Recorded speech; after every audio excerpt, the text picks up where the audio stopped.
All right, we're live. All right, fellas, we're going to talk about the predictions of what we had from the beginning of the season and how the teams played out. And I think Grim has all the layouts of our numbers that we chose for each team. I do. So why don't we start with Northeast Division? What'd you have for North Plainfield? Why don't we go? Yeah, we'll go through each person and what we gave for that team. Yeah, I think they're probably the biggest surprise out of all of us. So I had them at 7-9. Clay, you had them at 4-12, and Howie had them at 6-10. Wow. Yep. Wow. We were way off. Yes. He might have listened to our last show and said, hey, fuck these guys. His team was dominant this year. Completely dominant.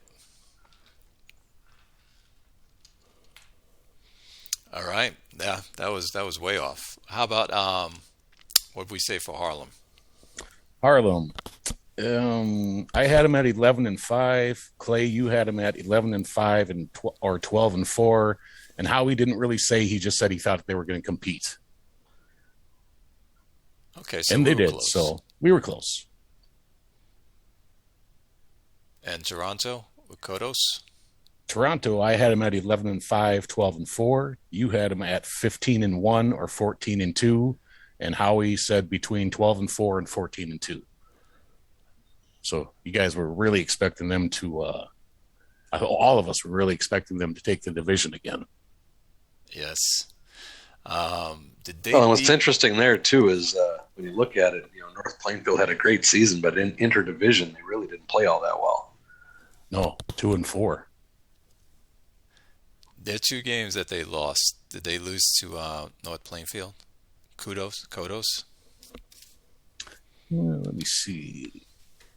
He lost at Rochester, and he lost a home game to Toronto.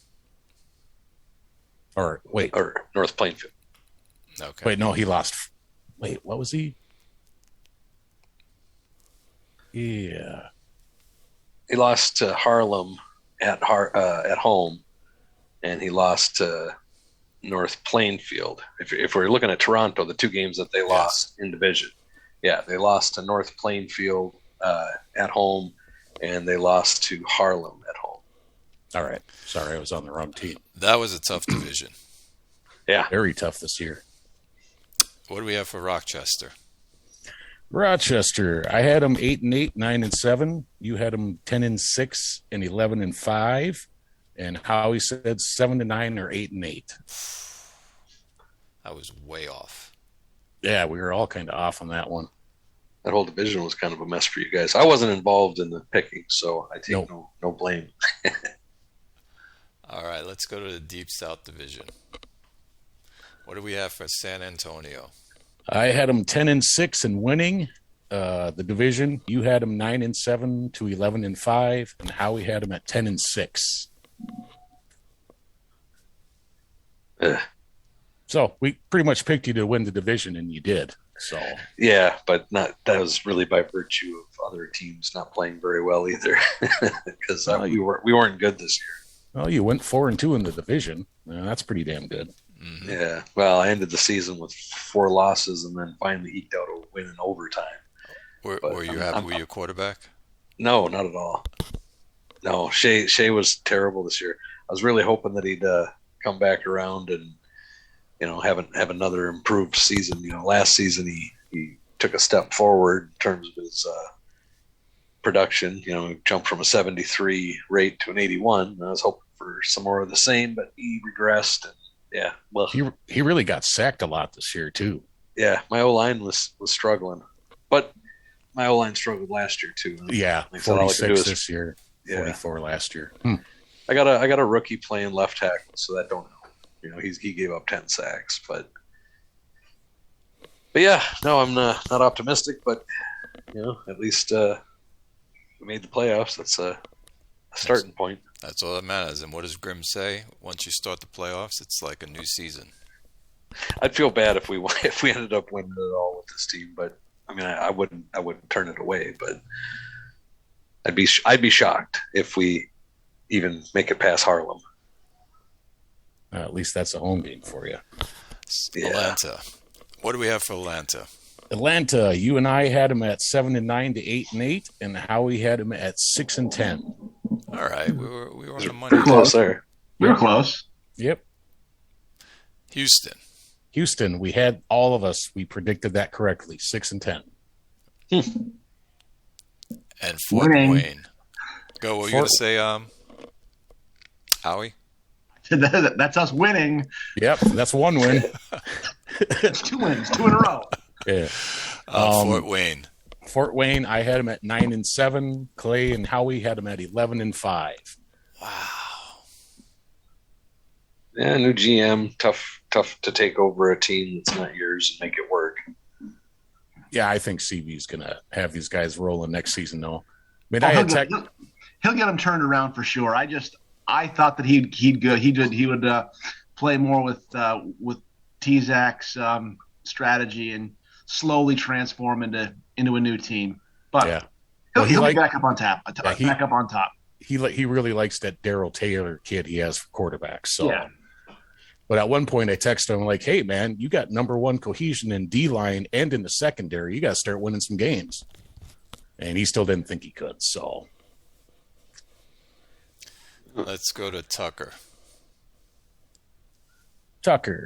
I had him at 11-5. Clay had him at 14-2. Howie at 13-3. All right, we had him up there. Yeah, we were pretty close. Orlando, I had him 8-8. Clay 9-7. Howie 8-8. Okay, within reason. Yep, pretty close. And Augusta, I had him at 7-9. Clay 6-10 to 7-9, and Howie did not mention. We skipped over him, I guess. and Snapfinger. Where are we? I had him at 9-7. Clay 8-8. Howie 9-7. Yeah, we felt like that he was going to fall for some reason. Yeah. Yep. And he fell a little harder than we thought. Mm-hmm. Julio or Guttenberg? 11-5 for me. Clay 11-5, and Howie, I can't read what my note says, but I don't believe he said. So there's a number of these where somehow Howie didn't get to say what he thought because we probably just moved on. We're like, fuck this guy. He don't need to say nothing. That's not cool. Nope. Nope. I was make... listening to it. I'm like, all right, rewind. Howie had to have said something. Nope. He never said anything. Like, okay. Merchant Man. 11-5, 11-5 for Clay, and 12-4 for Howie. Oof, he's not happy with his team. He said No, he had a good roster, and they just didn't show up. I don't know what the fuck happened this year. I was real surprised to see that drop off for him. I thought he was going to be real good this year. Yeah, I was just so excited last year seeing him finally make it after years of struggle, and only to have this shit happen again. It's like, oh, that's a bummer. Yeah, it wasn't a horrible season, just wasn't up to expectations. All right, Bordeaux, we all had at 5-11. Yeah, we were close. Yep. Mm-hmm. And Paris, I had him 5-10, and you and Howie had him at 4-12. 5-10. What, do you think they're going to skip a game? Oh no, 5-11. Sorry, I'm trying to read my handwriting here. 5-11. Yeah, he's struggling right now with his roster in Paris. Yeah, new GM. I think he'll get his shit together after a while, but then he's always got to go up against Gothenburg and Mass Lewis, so it's going to be a rough division for him. Okay, over to our conference. Chicago. It was me, 9-7. I told him he was going to go 9-7. I was the only one. You guys said 8-8. Okay, it was in the ballpark. Mm-hmm. Kansas. I called you 11-5. You did not say. And Howie said anywhere between 8-8, 11-5. And I think that's after we got into discussing your other quarterback. Correct. kind of changed his mind still. So the 8-8 was right. I think if memory serves me correct, I think we talked about the low end if he started as rookie all season long versus the high end if he ended up going with McConnell, because at the time of our recording, he was being a little coy as to who he was going to start. Right. That's correct. And Iowa, which was shocking to us in the beginning of the season.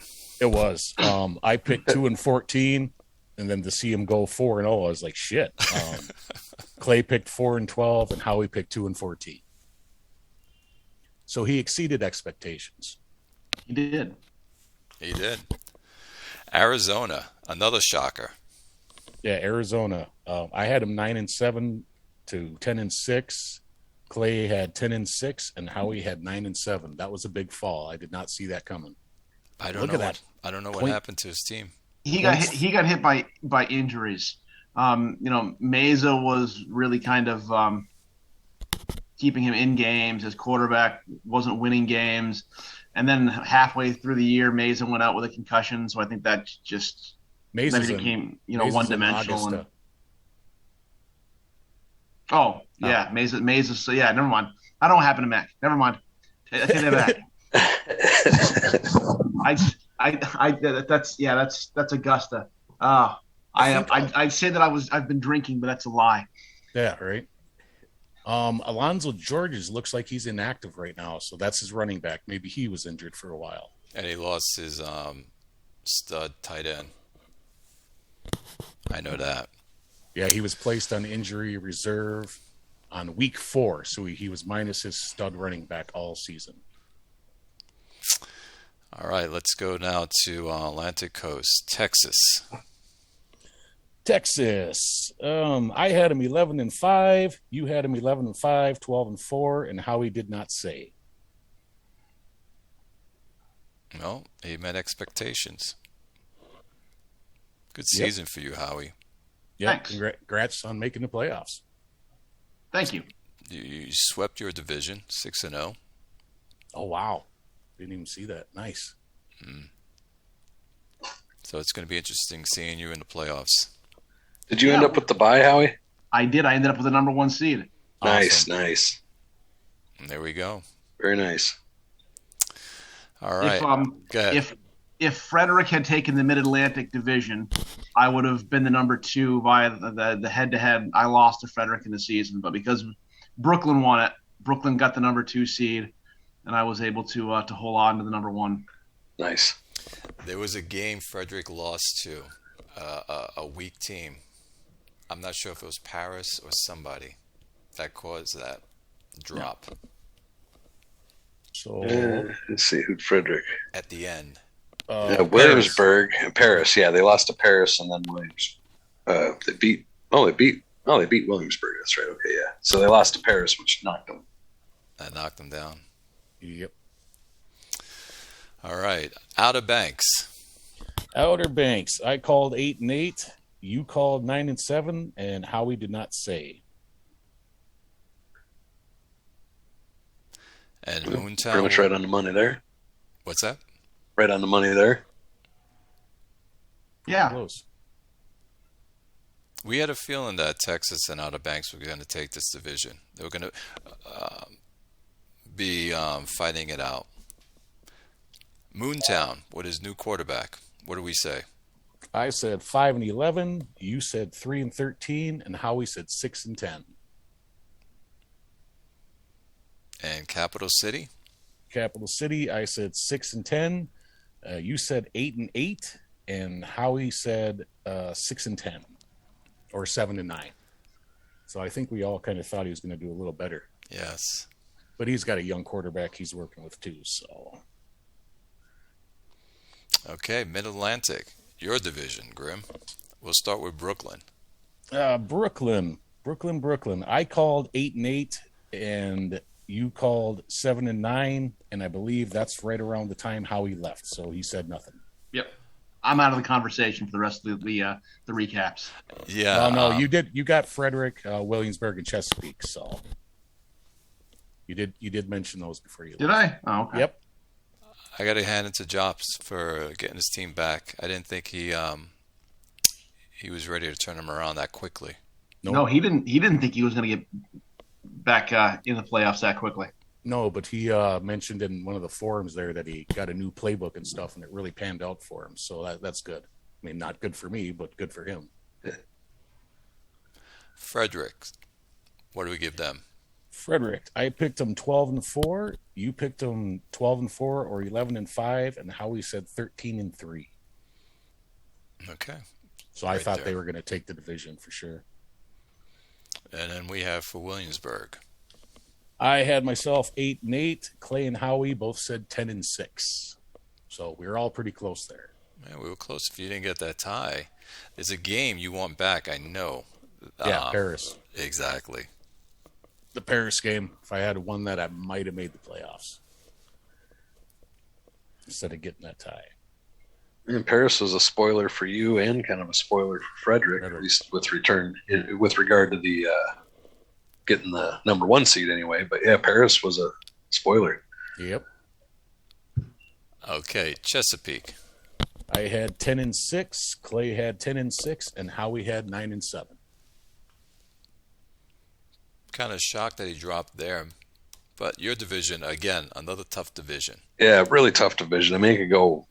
I mean, any of those teams could make it in any given year. Absolutely. Because you look at Chesapeake, hard. He went 1-5 in your division. Yeah, that's not like him at all. I swept him this year, so for me, that's always a good year. But Brooklyn kicked my ass twice, so kind of balanced out in the end, I guess. All right, West Division, Hanalei. Hanalei, I had 9-7, and Clay, you had 11-5. Yeah, I figured he was going to turn it around with his roster. Colorado, we both had 9-7. Oakland, I had 11-5 to 12-4 and picked them to win the division, and you called them 10-6, so you were correct. And the last one, Fairbanks, we both had 6-10, so he did worse than we thought. Yes, he did. Yeah, he really struggled on offense this year. So, in defense, for that matter.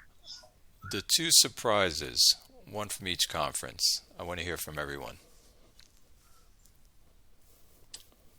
Well, for me, man, I would say North Plainfield for sure. Just that's the biggest surprise. We all picked them low, and I would say Brooklyn as well. I did not think he'd get his shit together this year, and he really pulled it off. So for me, those are the 2 biggest. Yeah, I don't think I can really argue with that. You know, I definitely wouldn't have picked North Plainfield to win their division or get a bye. And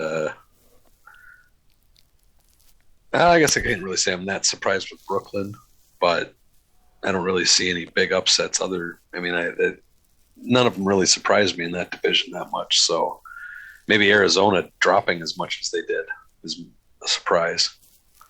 Oh, I guess in Toronto not making the playoffs as well. That's something I did not foresee. Yeah, I was gonna say, my 2 biggest surprises would be Toronto not making the playoffs. North Plainfield. We always talk about how he always plays tough and he has the potential to be a playoff team at any moment. So the fact that he won that division is not surprising to me. So much. Well, the fact that he made the playoffs isn't surprising to me. The fact that Toronto didn't win that division, that's surprising to me. And on the other side, it's the same thing. The fact that that Oakland's on the outside looking in this year. Yeah, that is surprising too. Yeah, that's surprising. Kind of going through looking at the statuses. Like normally, Mouthpaw is he checks in for the draft and for free agency, and doesn't do much updating throughout the course of the season. But if memory serves me correct, I think a few times I've looked at the last file used. I think he actually submitted a lot more files this season than usual, and kind of paid attention. So that doesn't surprise me if that's the case. That he's at 11-5. Yeah, no surprise there if he pays attention because that's the last thing we need is Milk Poe paying attention, damn it. Yeah, right. Yeah, stop doing that. Just come in and draft and leave your team alone. And then release all those guys to free agency like you do. We like that as well. Yes. We spoke about that, and you said it too, you guys. You said if he is active, then he'll be at the top. Yep. Because Yep. when I gave him 11-5, you're like, he's not active a lot, so I can't see him there. However, if he is active, so yeah. Yeah. My surprise was North Plainfield.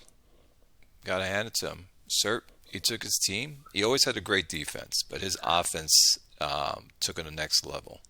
Yeah, and that's what needed to happen. I mean, he didn't even allow 300 points, 274. Well, Harlem, though, too, 273, so that's good. Wow. Yeah. No, I'm not looking forward to my game against Harlem this week. It's not a good matchup on paper at all. And, yeah, I'm not real hopeful. They manhandled me in week 13, so, ugh. Everything resets when it comes to Yeah, the playoffs. We'll see. I still got Shea as my quarterback, so we'll see. And on the other side, Brooklyn. Got to give props to Jops for turning his team around. I actually have two in that division. I mean, in that conference. I was surprised with Arizona dropping like a rock. Yep. Yep. All right, so those were the predictions. Not bad. I love going back over this stuff to see how well we did. Yeah, we did. Well, what's the only one we all won on? Houston. We were close on others, but Houston was the only one we called exactly right, all three of us. Yep. Now, how about the awards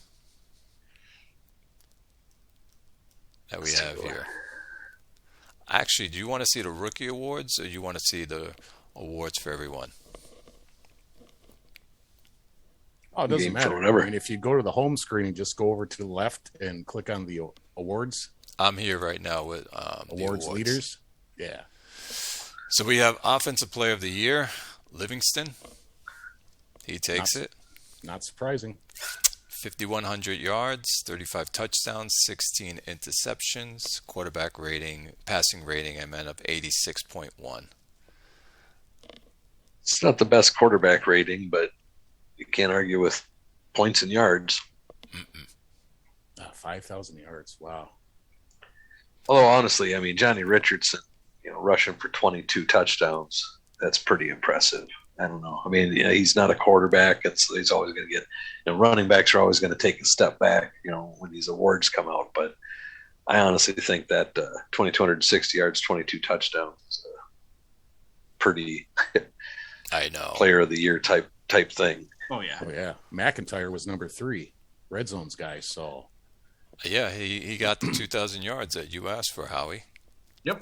yes, sir. 12 touchdowns. And I would have points. liked to have seen how if Mesa had stayed healthy, where he would have ended up. I think I commented on the forum at one point. I think we were 6 weeks into the season. He already had 1,000 yards. Yeah. I mean, he's he was doing just- real good. He ran over me. Yeah, didn't he have like 200 some yards on you? Oh yeah, hands down. Like, maybe more than that. Coffee from Orlando, he doesn't look like much until you look at his rushing. Throwing his rushing, he was very productive as a runner, not much as a passer, but he ran his ass off for a quarterback. Where is this now? Coffee, number 4 on the Offensive Player of the Year candidates. Oh, Clay, that's why I was saying if you go to the homepage Okay. and then over on the left, there's the awards standings or Award leaders. award leaders. They'll show you who won and then all of the next best guys. Got Yeah, it. under the Oh, here we season go. header. There it is. There we go. Now we're all on the same page.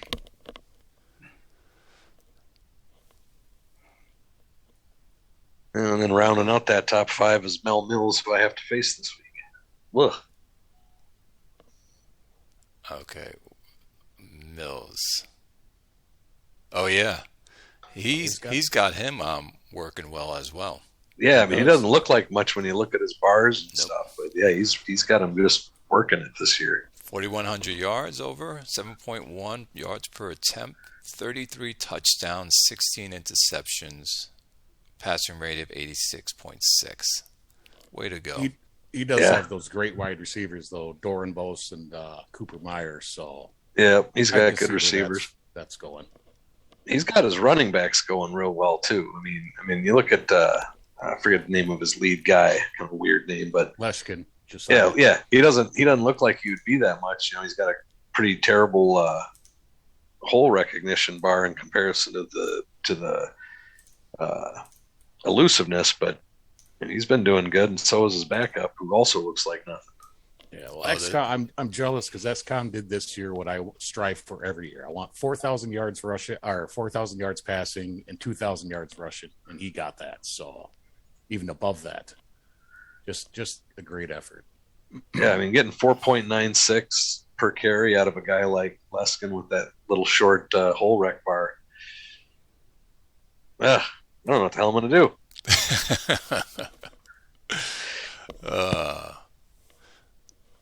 So who else do we have? Defensive Player of the Year. So we had Brock Dreisbach,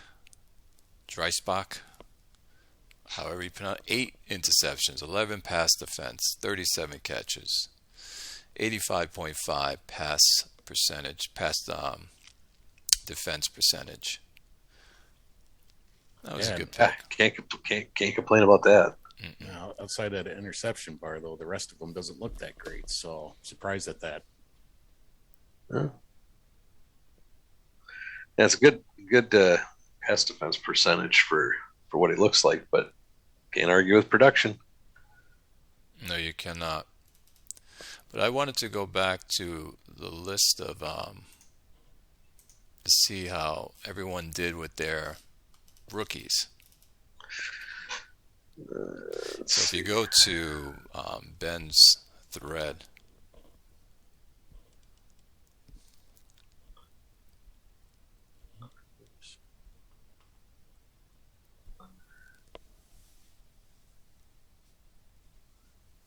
Oop, did we lose Clay? Nope. I'm here. Okay. No, I was just looking at all the rookies to see how people did. Yeah, the Rookie of the Year awards are not Rookie of the Year, but rookie all rookie team. All rookie team, yeah. I have to say, I was impressed with how you turned Starks around after his first 6 interception performance. He had 11. He threw 7 interceptions the first start. That's 7. Yep. And then 4 against Grimm. So that makes 11 starting off the year. I think I was 0 touchdowns, 11 interceptions. Yes, that was the start of his career. That was terrible. And then I went back into the game plan, and I just changed some things up. Oh, I tell you what, Clay, after those first 2 games, I just was going, I should just say, I told you so. I told you so. But fuck no, you turned him around, man. That's awesome. Yeah, but I'm kind of bitter that he didn't play the last game against Red Zone. I wanted to see how he was going to do. Oh, he got injured, huh? He got injured because that last game, week 16, he threw 3 touchdowns and 1 interception. So I was hoping he was going to go into Chicago and compete at least. Yes. But not bad. I'm happy with him. So that means McConnell will be on the block. So if anyone's looking for a quarterback, he will be out there. If not, I will hold on to him. Next up,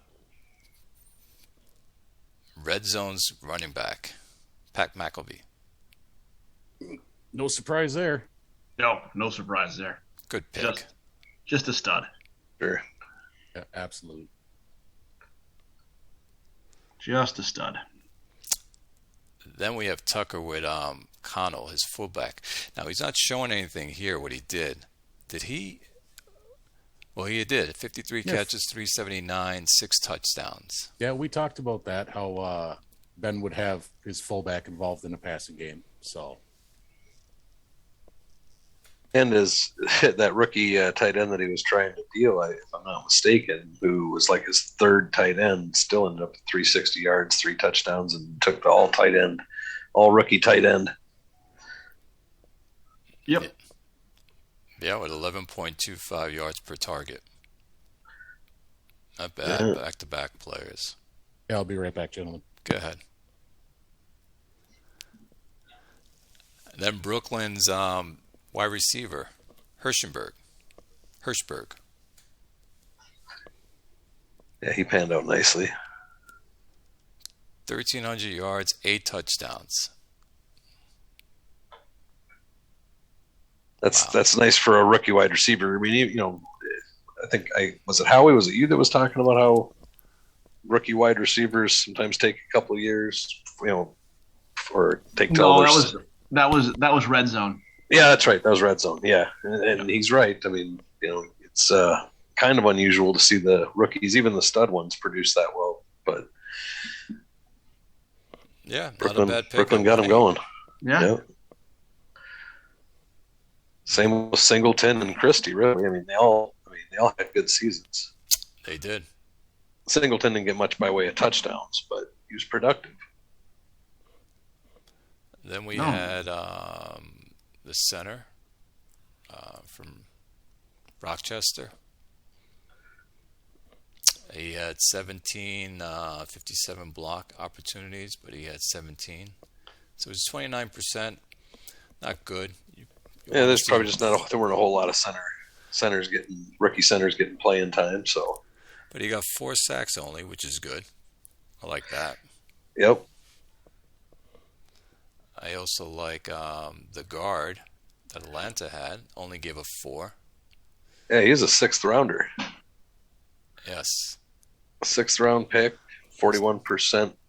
What does he look run. like? Who was that again? Atlanta? Kevin Warburton in Atlanta. Kevin, here we go.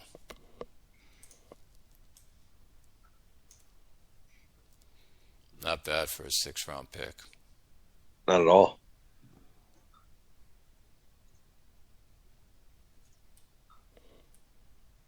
Oh, he got a starter. Then we go to Chicago, red zone. He picked up a guard, Zach Kelly. Yep. He had nice. 31 of 76, 40% blockage, and only allowed 5 sacks. Not bad. Next up, tackle, Fairbanks. His guy went 8 for 18, 44, 1 sack allowed. I guess he played limited amount. Yeah, I was going to say, I don't think he started the whole season. But when he played well. Then we got another tackle, Iowa, in the 6th round. He went 6 of 28, 21%, not good, but allowed only 2 sacks. Only 2 sacks. Which is key for a tackle. Yeah, it was hard to sack, by the way, Iowa's quarterback. Yeah. Very good protection. Going down, punter from North Plainfield. I'm not good on valuing punters, so I couldn't tell you if his numbers are good or not. I look at the net average and the inside the 20 as the 2 big ones, and anything above 40. I mean, 40 for net average is actually really good. Usually you're in the 36 to 38 range for most players, so that's good. And 45 of them inside the 20 is a pretty good number too. I'd say he was probably a top 10 punter in the league. I can't say that for sure, but I'm guessing if we looked, he'd be a top 10. And then he also made 2nd team punter as well. So yeah, so there you go. Yeah, he's probably a top 5 then. Yeah. Yeah, that was a good season. Like I said, 40 yard net average is really good. And you got him in the 4th round. Orlando picked up a kicker, so he got him undrafted. 39 of 40 on extra points. That's well, he was only about about 70, 75? It's not good. But he's a rookie, so let's see, undrafted. See how he pans out. Yeah. Now we got the defensive ends. Let's see how these guys did. 8.5 sacks, 12 hurries, which is good. The other guy, 5.5 sacks, 22 hurries. 50 tackles for a defensive end is pretty damn good too. Yeah. Yeah. That Randall Frederick played pretty damn good. Then we go to did CV draft this season? Yes, he did. Okay, so he picked up this guy, this defensive tackle. 16 tackles, 7 assists, 2.5, 2 hurries. Doesn't look like he played too much. Well, I'm guessing anyway. And then But Hanley, still was productive for a 4th-round defensive tackle. yeah, that's true. Started 6 games. Rochester picked up their defensive tackle in the 7th round. That was the 11 tackles and 2.5 sacks, 3 hurries. Some potential. I mean, anytime your backups can come in and get you some sacks, that's good, especially at DT. Now here we go, linebackers. Surprise, Inside surprise. linebacker, the 2 inside linebackers, Hanley and Fairbanks. So Hanley picked up at 6th round, 90 tackles, 25 assists, 3 interceptions, 4 pass defend, 36 they allowed, and they have a 76 pass defense percentage. Was anyone surprised at that? 6th round linebacker at Hanley No, doing well.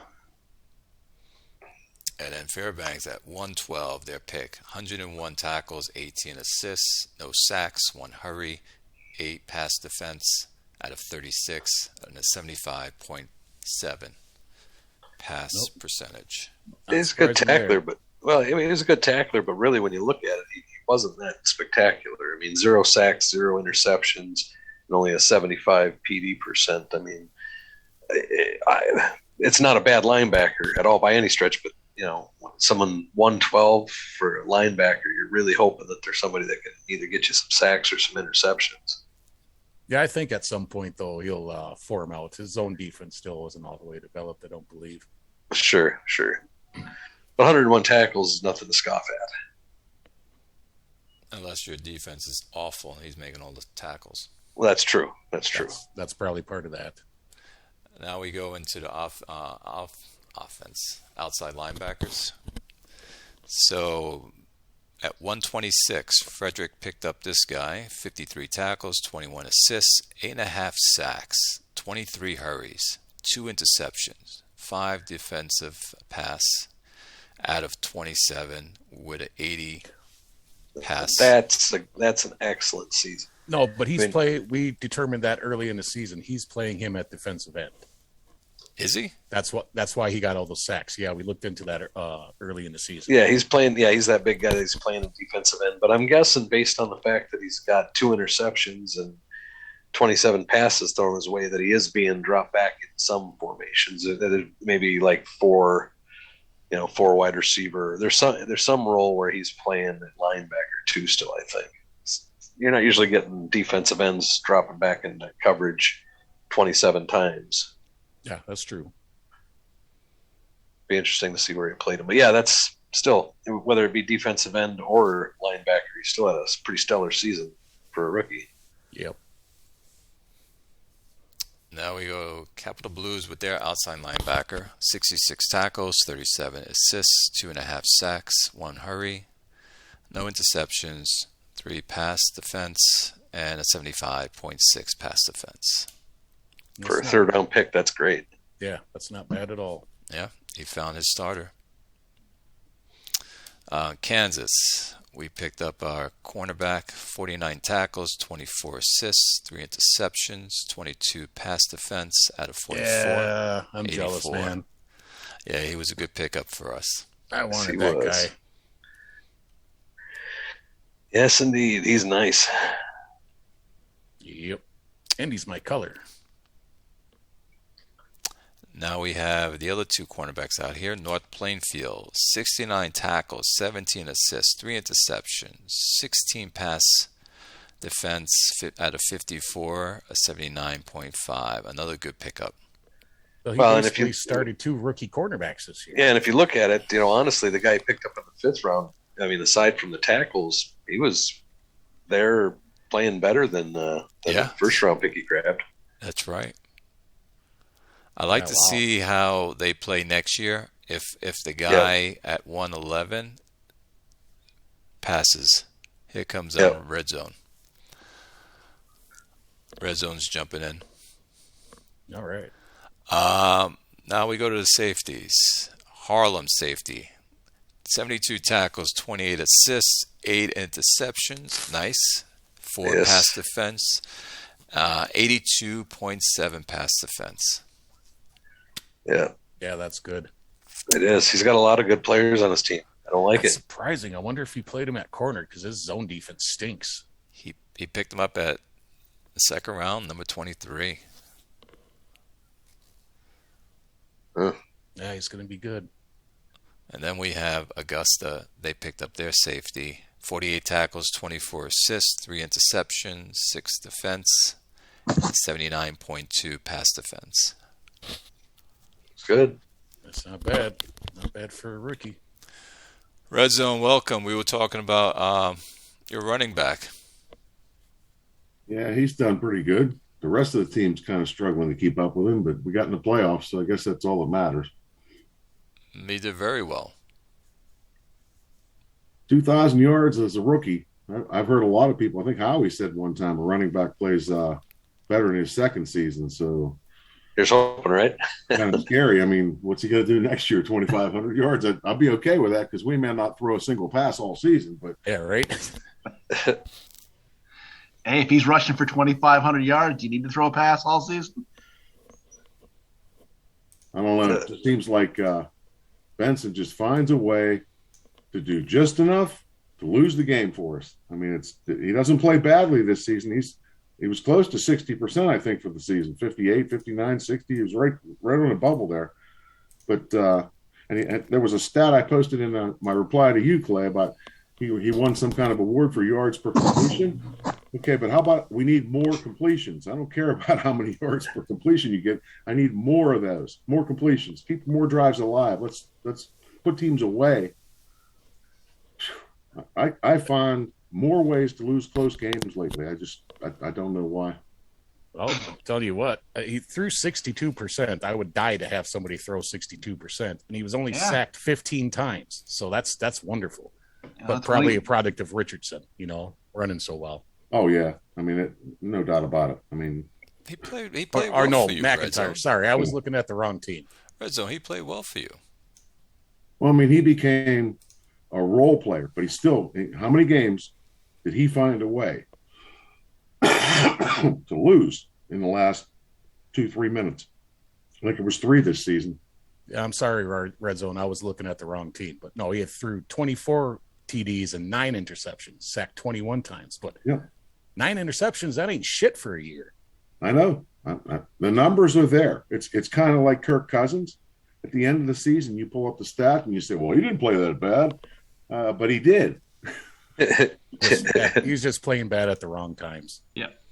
It could be cohesion that you're getting those last minute losses because of it. The only changes we made this year were we added the guard and the running back to the offense. And the guard played great. I thought Kelly played really well. I mean, I saw some stat on Yeah, we like your guard that you picked at the rookie. He wasn't living up to some expectation, or I forget how Ben words it. Poor performance from unexpected places. I'm like, what are you talking about? The guy, I think he played really good. Yeah, my wide receiver Preston was on his poor performance list all season, and he was I think the number 2 receiver in the league. So cool thing about that is every time that good performance out of unexpected places came out, all 3 of Howie's cornerbacks were on that list every fucking time. Isn't that fucking crazy? He's playing that shit with garbage quarterbacks or cornerbacks. Fuck. They're not garbage. They're useful. They're all role players. Oh, they're all role players. Number 3 pass defense again, Howie. Number 1 total defense too. Wow. Yep. Is that Howie? Let's see. Pass defense. So RZ too. You're Eddie Matthews guy. He's making me think that the only 2 things necessary are route running and big play receiving. Well, you know what? I am so confused by that because we've had debates on other shows for other leagues, and I mean on this show, and you have one crowd that says, "Oh no, Yards after the catch is all about get downfield.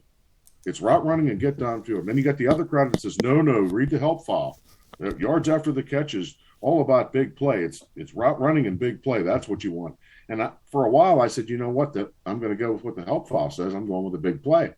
And then I had this guy in FFL who had a 0 big play bar and like 90 routes and 90 get downfield. And he had like 900 yards one season of yards after the catch. I said, well, I must have been wrong.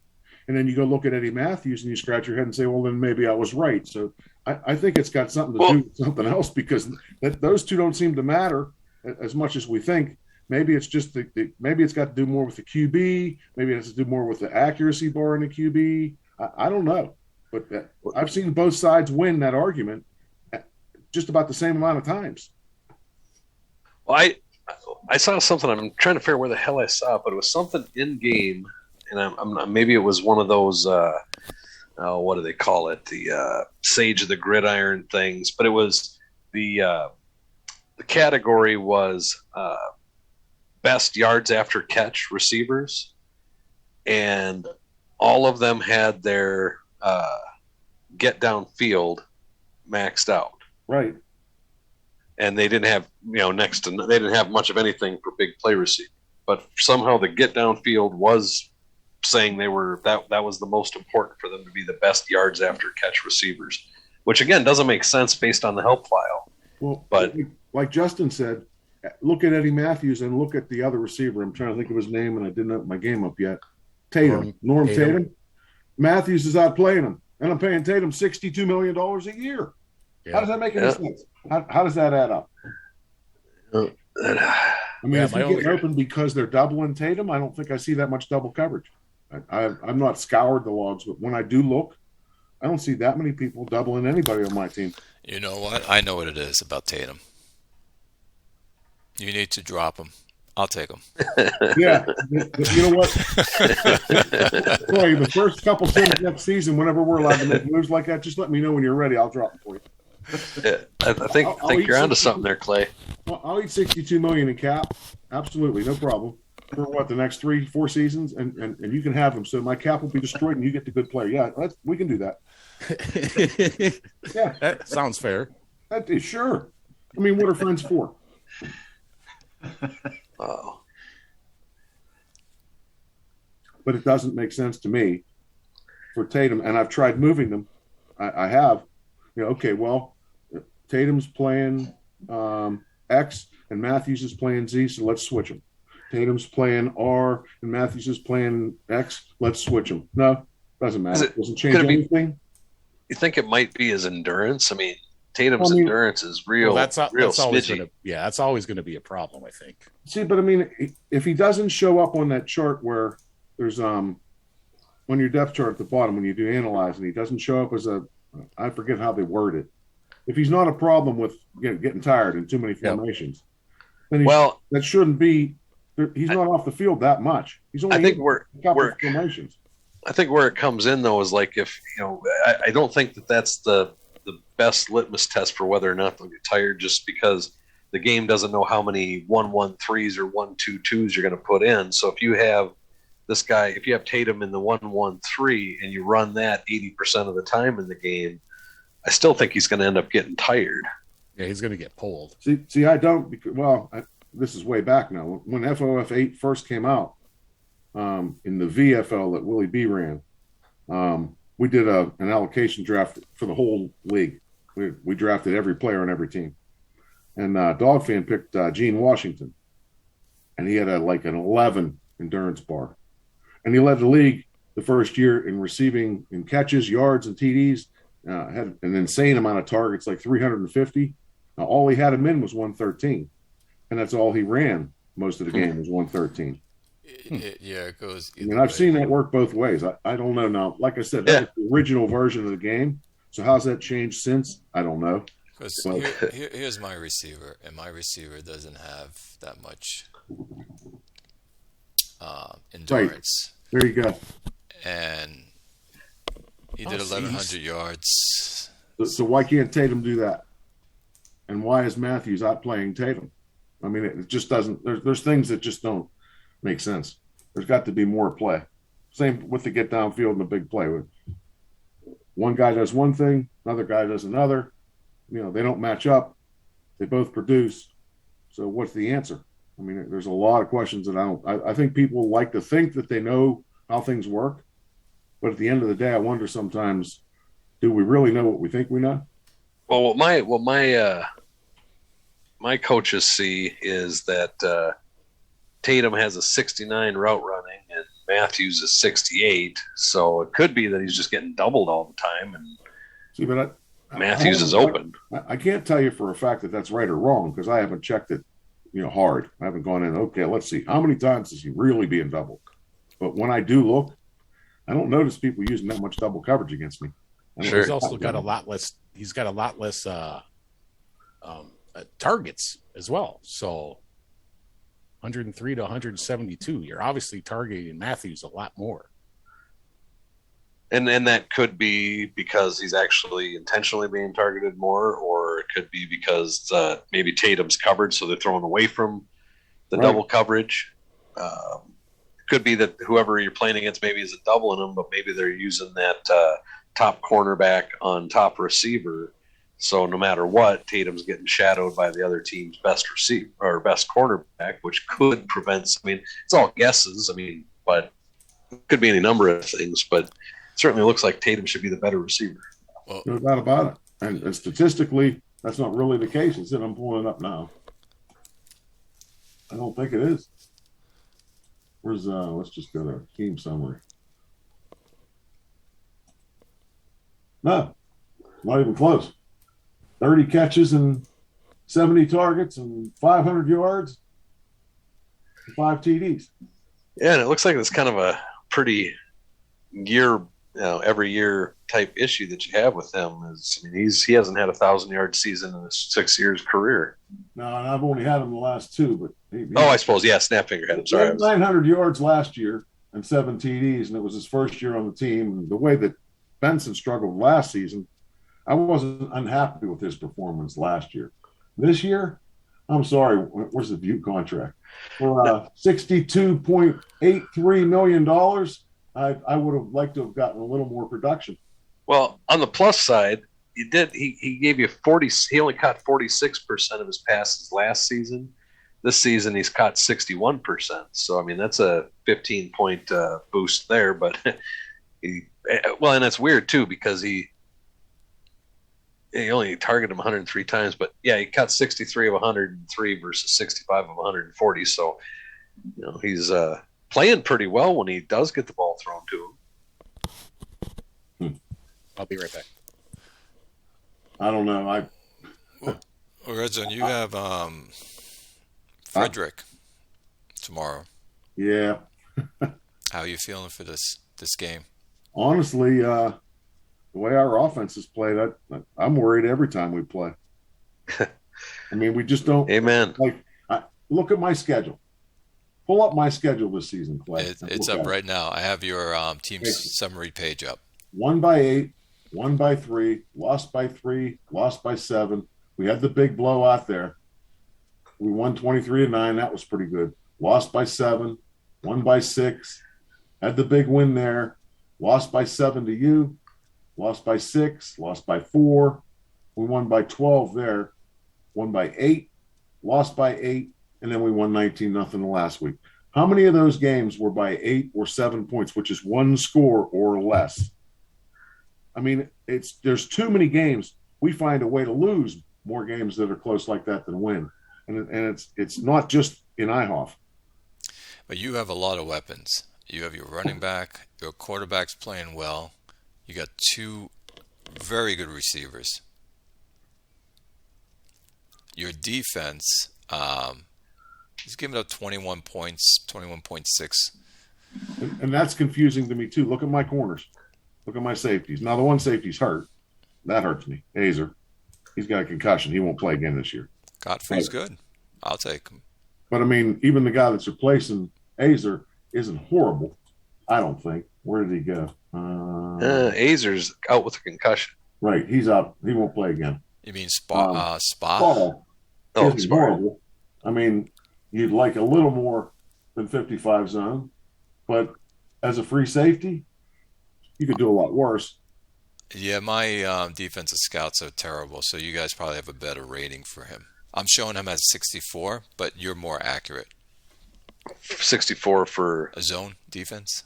Oh, I show him a 60 on zone defense. I show 55. Wow. Yeah, he's not your prototype, but I mean, yeah, he's still all right though. I mean, he's damn near 80% on the pass defense percentage. He stepped in and done okay, but we'd be better with Azer in there. But I mean, sure. Look at the three corners and the other safety. Sure. Let me take it. Let me bring him up. Why are people throwing on him? I like this guy, by the way. Smoot. You know, when we lose to you, Clay, 51-44. That was those corners. Excuse me. With those corners, how'd you score 51 with those corners? Starks had his magic game. Okay, but what do I have to do? I mean, I have to get better players than that. There was some platform shoes. They're all shorties. 5'9", 5'8". Not that actually matters. I honestly don't know how much height really matters at all, if anything. Corners, but I mean, to say that's okay. Well, just because they're 5'8", it doesn't matter how good they are. You're going to get beat. Howie, what do you think of his corners? I don't know about that. I like his corners. I like his secondary. Yeah, there's nothing to complain about there at all. No, I like Roy Smoot a lot. Muller's solid. Booker's solid. The other guy, Bronson, you didn't pull him up. Bronson, yeah, that's the other guy I liked as well. These are the two. You got these at the same time, right? Smoot and Bronson. I think that was the same draft, yeah. And Muller was already here. Yep, it was. Because I got Godfrey and Azer came in somewhere in between. I don't know if he was here. He came in with Muller, I think. Yeah, you have an outstanding secondary. So how we giving up 51 points, Clay? You're going to give us you're going to give away your secret here? What you did to get 51 points on that secondary? Absolutely not. And number two, we're a division. Absolutely not. I like the answer. I like that answer. And we're division rivals on top of it. Hey, your quarterback put up points on us too. I like that. Absolutely not. No gray area. That was a crazy game.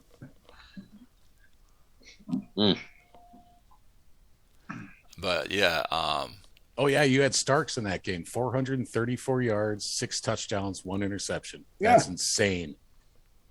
Yeah, he played off the chart. So that's why I was hoping that I can play him the last game against Red Zone. So now we have you all set up, Clay. I'm gonna pull the bait and switch here. What's that? How are you getting that much out of Starks? Did you talk to T-Zac? No, not at all. I looked at my game plan, and then I went over what I need to do, and I looked at my receivers and what they do well, and I changed around some things. Well, he looks like exactly the kind of QB T-Zac would use.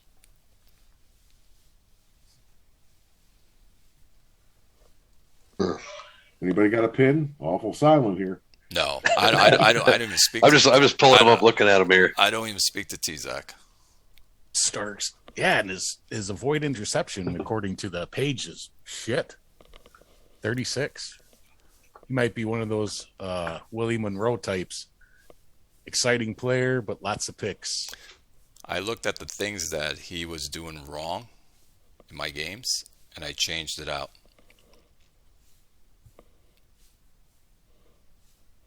You know what? I'm going to step back. He doesn't have the scramble more that T-Zac likes, but he does have timing and sense rush.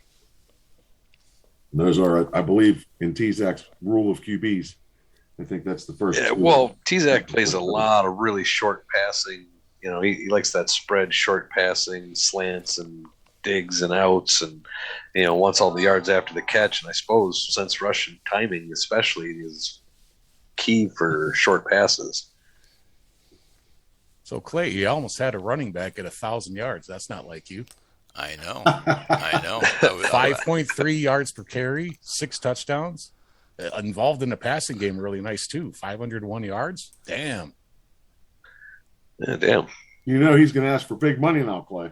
You won't have he's on it. He's got 3 years left on his contract. I'd let him fucking hold out. Yeah. I think you only keep him because he's got the same name as you. Exactly. And he ran for 5.3 yards a carry and caught 500 yards passing. Yeah, that's, you're talking about my running back, but I mean, look at his salary. Look what my guy's going to want when his 4-year deal expires. That's the thing I think I'm going to start doing. I don't know what you guys think, but I am not paying these guys 30 and 40 million anymore. I'm just not. When you get to that point, you're going to leave. I'm going to trade you, or I'll cut you, or you can play and your contract expires and you leave as a free agent. I'm not going to get into that. My cap, I'm going to have cap room, and I'm going to get players so that the best example was NAFL. I had a QB and a receiver that finished last season on IR. Between them, they earned $80 million. When you've got $80 million on IR, you're done. I'm just not spending that kind of money on players anymore. I'm just not. So you're going to cut Tatum then, right? Tatum won't be here past that contract, and Benson won't either. Neither one of them. And they're both blue guys, so what are the odds one of these guys ends up on my team? I guess it's going to be a bidding war when it hits the market.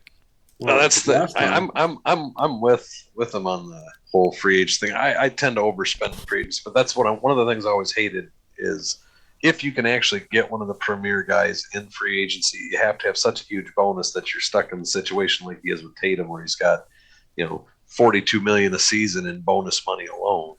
You can't cut him. You can't really trade him without completely screwing yourself. Yep. And you can't re-sign him either because that first year of the new contract gets that bonus added to it. Yep, exactly. So, I've gotten myself into some cap trouble, falling in love with guys on the free agency market that I pay a boatload of money for up front because I want them for a specific role, and then they take a hit, and now I'm stuck with them for 3 seasons with $16 million in bonus money each season. It's like, shit. And I keep telling myself I'm not going to do that anymore, and then every single preseason I'm like, no, I'm going to do that again. It's the shiny toy we chase. Yeah. But that can happen to you. It seems like my biggest tanks are always the guys that are in the final year of their rookie contract, going year 4. I end up trying to re-sign them before preseason, or at the beginning stages of free agency, I try and re-sign them, and then they end up tanking in the variable stage of death. I had a guy in one of Ben's other leagues at GML. He was a defensive tackle. 4th season, he was at 88 overall. He was just an absolute beast. I paid him a huge contract, and he went through that variable stage of death and ended up down at a 19.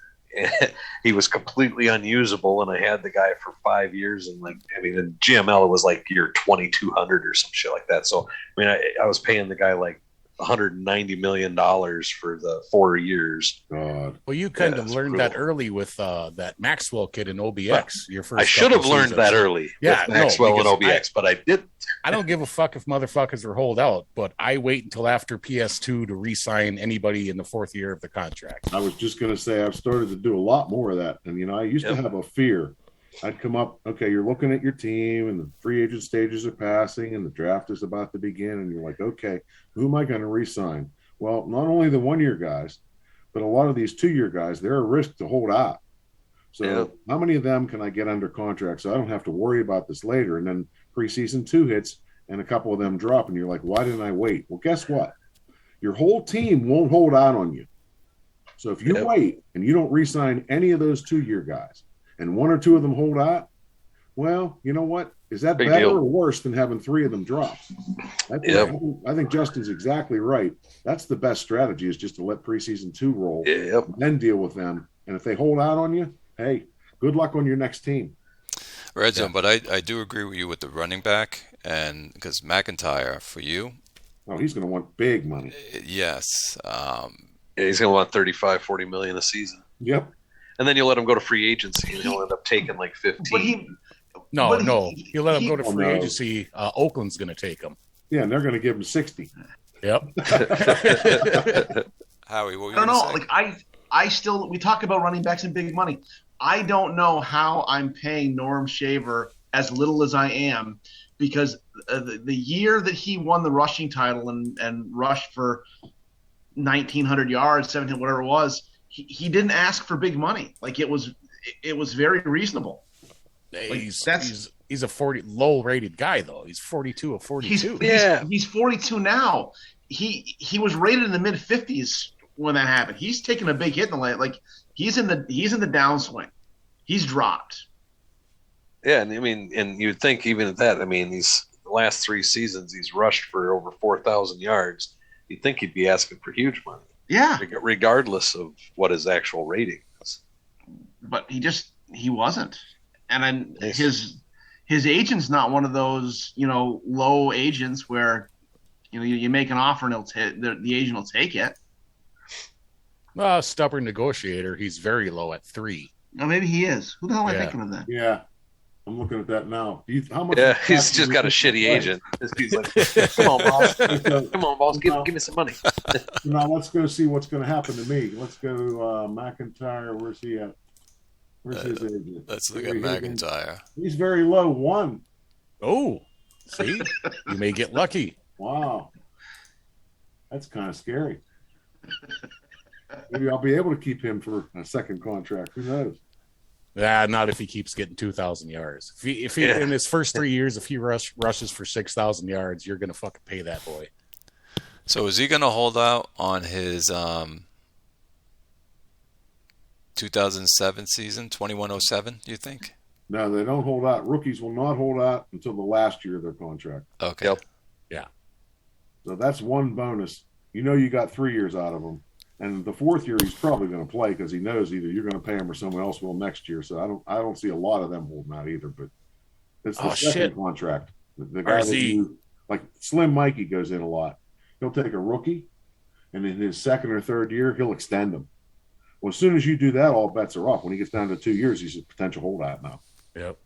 I just like to recycle running backs. Once it gets to a point and it gets too expensive, they're gone. For sure. Well, I was totally different. Oh, not totally different, but I'm just curious. I've never paid any attention, but do the agents for the players ever change, or is it the same agent for that player throughout their whole career? I don't know the answer to that, but my guess would be that they don't change. That's a good question. Yeah, I've never paid any attention to it whatsoever. I'm just curious. I wonder if if any of these guys have the one, the real low stubborn negotiator, and then the next year they got a guy that's up in the higher end. Or does the agents change their stubbornness? I don't know. Like if they're a low 3, are they always a low 3? Good question. And interest. Because the more they take on clients, they might get better at it. That's something to look at. Well, yeah, I pay very little attention to it, but it'd be interesting to know. It's also about what clients you have. If you've got 3 players and they're all 40 overall, you can't be real stubborn. All of a sudden, you have 3 new clients and they're all 60 and 70 overall. You say, wait a minute, I'm about to get a lot more stubborn now. Yeah. So RZ, question for you. And well, let me see. So Dale Azer, your free safety. Yeah, he's. Well, I know he's injured right now, but he only started and played in 7 games, and it doesn't look like he's got a concussion. What week? I don't know how you're not. Week 12. Week 12. Okay. So, but why hasn't he been starting the entire time? 92 pass percentage. More importantly, however your depth chart set can determine who starts. Yeah, but the games played. 7 games. Why was he? Yeah, he's missing 5. He didn't get injured until week 12.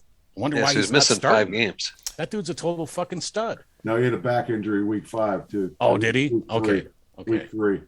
So he's been. Yeah. Yep, there he is. Yeah, back injury. That makes sense. He's in all right. normal. I was just looking at that going, why isn't he fucking starting, dude? That's a total stud, but that's why. If we're playing, he's playing.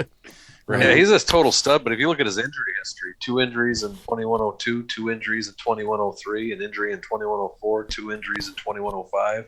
Oh, he's going to be one of them Fred Taylor types. I had a player right here, Lewin, and he was unknown to play, doubtful. But sometimes you can play them. And this was week 8 for arthritis.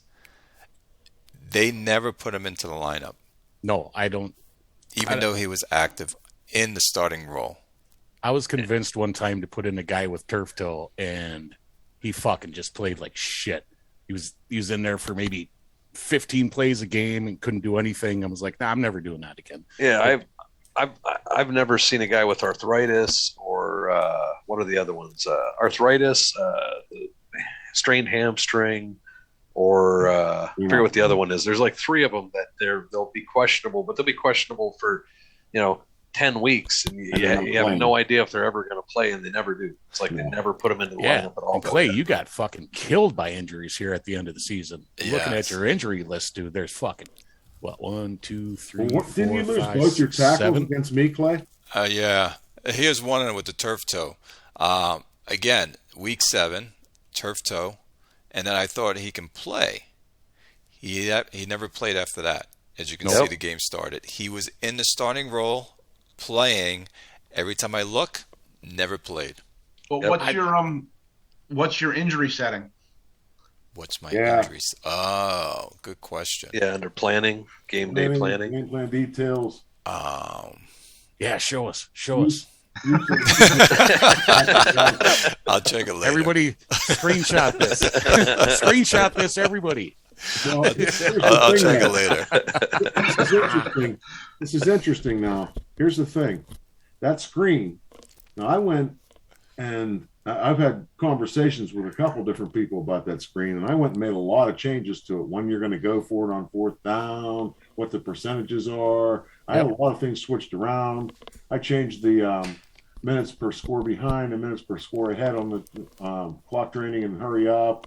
I changed the things at the bottom, which I don't think matter as much, although that one probably does. And, I had a lot of that different. And I don't know what happened, but I got angry about something that happened, and I went in and I just hit recommend. And I got news for you. My teams have played better since I went back to recommend. Making changes there is probably not a great idea. You're probably better off just letting the game decide. Well, I always have my shit set to play injured players the most. And I don't care where they play, so I don't set that as far as their position, and then the quarterback setting. I say right, you're going to change. Try not to take out my starter. If I don't, please. I don't change anything at all on the left hand box, but on the right hand, the miscellaneous game plan stuff, I adjust that stuff a little bit, but I don't mess with that stuff on the left at all because that's the changes I think that were hurting me. And the stuff on the left, I think I adjusted that probably like 2 years ago, like 2 real life years ago, and just kept it. I mean, I'm not going to go for it when I'm up by 14 points and it's, whatever. So it's worth it, I think, to change the stuff on the left if you can kind of figure out what the fuck you're doing. Well, the only time I've ever changed that was when I was stuck with a kicker that was just terrible. And he couldn't even make anything he couldn't make anything outside of 42, 43 yards. So I ended up changing some stuff to where I would go for it on 4th down a lot more just because he was so terrible. Well, for example, trailing 25 points or more on the opponent's 50 to 21 yard line, my default, when I hit recommend is 10%. Well, let's see. We're losing by 25 points and it's 4th and 3 and we're on Clay's 40-yard line. We're not going for it there. When are you going to go for it? I mean, that should be always. I'm going for it at least 50% of the time there, I bet. Mm-hmm. Exactly. I don't know. Maybe closer to 80 or 90. Yeah. Yeah. Why not? I mean, either you want to win or you don't. I mean, sure, you might throw an interception, but who gives a shit? You're trailing by 25. No, if I'm in my half of the field, 50 and back, I'm 0% on all that. But if I'm in the forward 50 going for shit, then the chances will keep going up depending on how much I trail. So you're more conservative than I am there then, because if I'm down by 25, I don't care if I'm inside the 5, I'm going for it. If I'm on my 20 and I'm down by 25, I ain't going for it. I'm going to punt the fucking ball. But I've got a pretty good punter, so. Okay, but Chris, you said if you're down by 25, you're going for it. But you said a minute ago you don't change those. What are they set at? Mine, actually, I don't know. Because the default's 10 and 40 on 25 or more in the 50 to 21 and 20 to 1 yard line. It is for me. Let's see. Well, my coach is just a wuss and doesn't want to go for it. Now, even though you put it high up, it all comes down also to the coach making that decision as well. Yeah, you're not guaranteed that they're going to go for it on 4th, no matter what the setting is. Details. There it is. So always isn't always? No, always isn't always. Thanks, Jim. I I mean, What does For always mean? Doesn't always mean always? For No, some mine's defaulted to 10%. I guess when I say I'm not doing that, I'm thinking like as a human being using my brain, I'm not doing that. But I've never adjusted these, so I guess I am doing that in the game. I am punting the ball. Yeah, I mean, it's for what it's worth. When I changed them, it didn't help. We've done. I suppose if you're down by 25, odds are you're going to complete the pass anyway. No, there was a preseason when I first started playing. There's a coach, high school coach, who was famous for never punting the ball, and he always kicked onside kicks. And he would argue that the statistics would show that if you did that, you had a statistically higher advantage in winning the game. And his high school record, he won way more games than he lost. So I was like, I'm going to try that. I switched, go for it on fourth down always. And they never went for it on fourth down. Even in situations where you'd think, oh, you're down by 14 points in the fourth quarter, you should go for it. So I think, play calling coaches play a huge role in that compared to the settings. Because you're right, Bob. Always should mean always, but always doesn't mean always. Well, if you read underneath of that, it says the game always uses your choices here for going for it on fourth down, except in late game situations where going for it should be automatic. Yep. This is modified by the distance to go for first down and is capped at 30% before the fourth quarter. So capped at 30% for the fourth quarter. It always means 30% until the fourth quarter, and it doesn't mean always unless it's a late game situation where it's automatic. Yeah. It's still, to me, always should mean always. I mean, if you set it for always, you should always go. I mean, it should be that easy. Yeah, well, and that's confusing too because it's capped at 30% for the fourth quarter. So if you set it at 100%, is that 100% of 30%? Exactly. Or if you set it at 80%, is that actually 28%, or is that? I mean, how the hell are you supposed to figure out what? Yeah, that doesn't make any sense at all. I see. Yeah. I would think that if you put it at 100%, you're only getting 30% of 100%. 50% of the time, it works every time. Pretty much. Yeah. Oh, Grim, you made a comment about Jay-Z's rookie quarterback. Yeah, what do you guys think of him? What do you think of him? He's struggling. And Grim said he's too short. Now, I don't know the whole thing about short quarterbacks, if it works or not. It has never worked for me. So, talking about Iowa? Yes. Oh, Dante Biletnikoff, huh? Yeah, he's 5'10". Yeah. I think I don't like short quarterbacks, but I think his problem right now is the fact that he's so low development. I mean, he's a 28 quarterback, not a 75. Yes. Well, when he was 4-0, his QB wasn't winning games for him. His defense was. Yeah, his defense was outstanding. Yeah, I mean, I don't know. I don't think Biletnikoff was. They won those games in spite of him, not because of him. And right.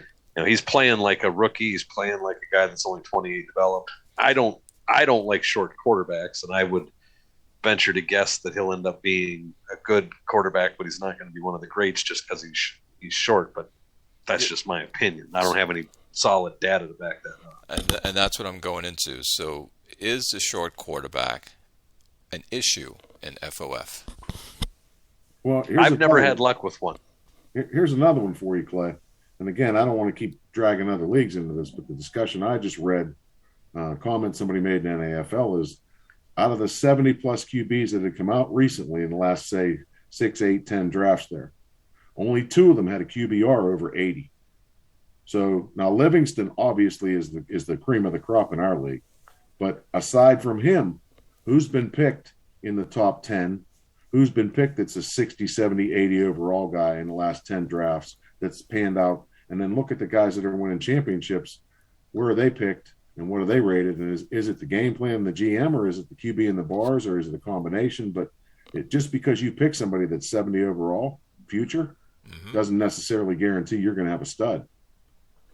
That's correct. No matter how tall he is. Yeah, I think coaches, game plan are the key. I mean, obviously everything matters, but I think if you can get by with players that aren't the best, if you have a really good coach and a very good game plan, But you can have the best players in the world, and if your coach is terrible and your game plan is terrible, you're just going to lose. Well, the flip side is you can have a decent QB who's, slightly above average, say 45, 50 overall, and you get a bunch of stud receivers and they make him look like a god.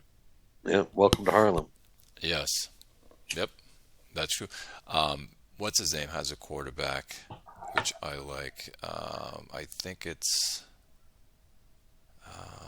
he's in your division. He's in your division, Howie. Is it Capital? Well, we all know IHOF is all about wide receivers. Here it is. Look at the price tags people. Johnstone? Johnstone. Yep. Tommy Johnstone, yeah. 1.1. But No, I think he'll come up with some cohesion. Johnstone for sure.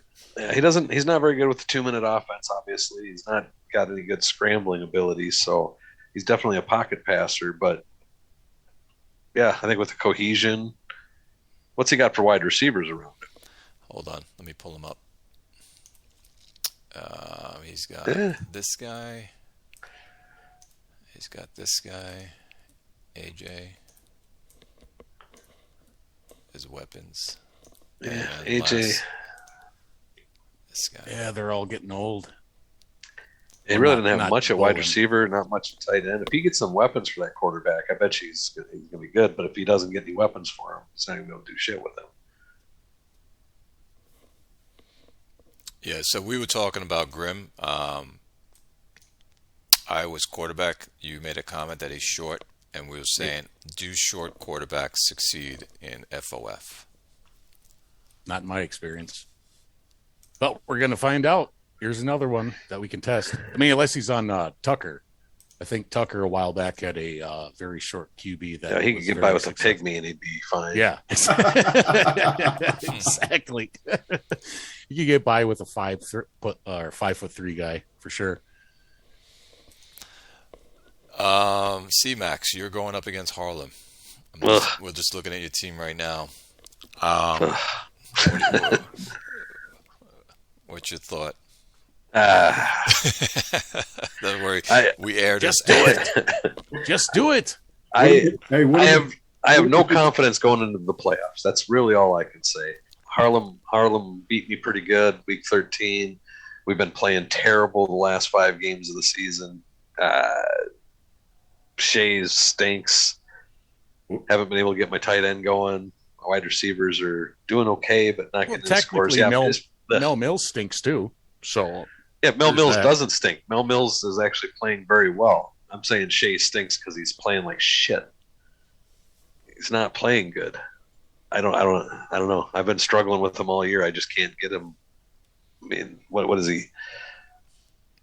Where is it here? Let me just pull it up here again. I don't understand how he's taking so many sacks. Is your O-line still garbage? It's not. Well, I started a rookie left tackle. I didn't have any choice but that. But I like that was an improvement, though. That rookie only gave up 10 sacks. The scrub I had in there last year at left tackle gave up 19 sacks. So, I mean, that was a nickname, Chris. Touche. Touche.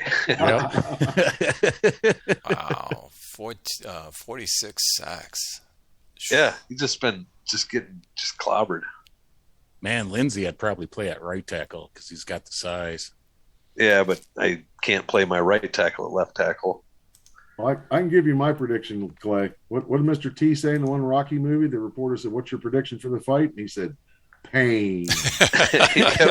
That's what I expect to feel tomorrow morning when I see the file. Pain. Yeah, I'm not optimistic. No. Anybody could win. I'm going to put in my best game plan. I'm going to look at what I think I can do against him. I'm going to try, but I'm not optimistic because just looking at his team, I mean, he doesn't have any noticeable weaknesses. I don't see what I'm supposed to exploit with my, with what I got. I don't have a whole lot to work with here. And yeah, like I said, he doesn't. You have a good defense. Your defense only gave up 20 points a game, so that can keep you in the game. Yeah, they've been decent, but I just can't put points on the board. And Harlem's the number 1 scoring defense, only allowing 17.1. So yeah, it's gonna be tough. Yeah, and like I said, my secondary has been overperforming. Really, I mean, they haven't been great, but I got a horrible secondary. At least my cornerbacks. My cornerbacks are just shit. Well, Harlem's number 26 in pass defense, and you were number 13. So I understand that, but but I don't know how to explain it. We suck. If you lose, C-Max, are you keeping most of your core together? Yeah. No, I like my team. Like I've been telling Grimmer there, I've been wanting to. I mean, every league I'm in, I really always seem to focus on linebackers, cornerbacks, and running backs, and I don't know why that is. I just have a thing for them. But my corners have been terrible. I think if I can add some talent to the cornerbacks, I'm in good shape on defense. I got good safeties. I got some decent linebackers. I got a decent defensive line. I think I just need to add some corners and get some cohesion on the O-line, and I should be fine. The big issue is I got Connor Shea, who just I can't figure out what to do with him. And it doesn't matter how good my team gets. If I can't get that quarterback to work, I'm screwed. So that means in the draft this season coming up, you're going to be going after a quarterback.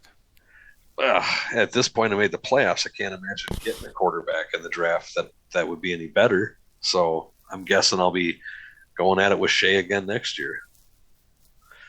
I just don't know I don't know how I'm going to pick up a quarterback to replace him. I mean, maybe the guy I got right now, this fourth rounder I picked up, is Adrian Compton. Maybe. No, I can't start him. I'm looking at. I played him a little bit. He sucks too. So I'm screwed. I think another year of cohesion. I mean, you're in the middle of the pack. So next year with Connor, I think you move up into the 70s, probably. Yeah, maybe. I think with him, though, if I'm going to keep him, I'm going to have to come up with a different playbook, different coaching style, because I just don't think the spread, short passing game is his deal. He's terrible at short passes. He's terrible at medium passes. He's got no timing. I mean, he looks nice, but he's not very good. No, yeah, and his QB style is long passes as well. So yeah, I mean, I just think I got the wrong offense for him. It's just not going to work. I'm going to either have to move him or come up with a different scheme. Maybe Air Coryell or Smash Mouth or something, and see what I can do there. Someone will want to take him in a trade. They'll try to see if they can work him in their system. Yeah. One thing I've decided, Chris, I don't know where you're at with this, but I know whenever I end up moving on from Benson, whether it's 2 seasons from now or at the end of his contract, whenever we need a new QB, he's not the answer. We're going to find somebody else. I don't care how long I have to wait. I don't care if we have to go 0-16 and pick first in the draft. I want a QB with a timing bar, or I'm not making a change.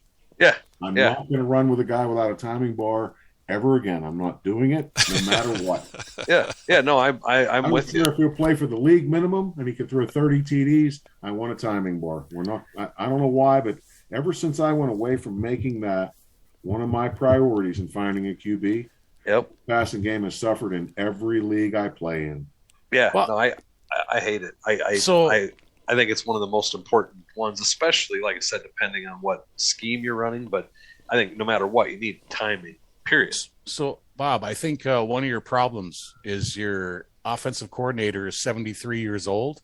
Oh, I think that's probably an issue. And he has zero play calling. Now, but zero play calling. We scored the 3rd highest points in the league this year.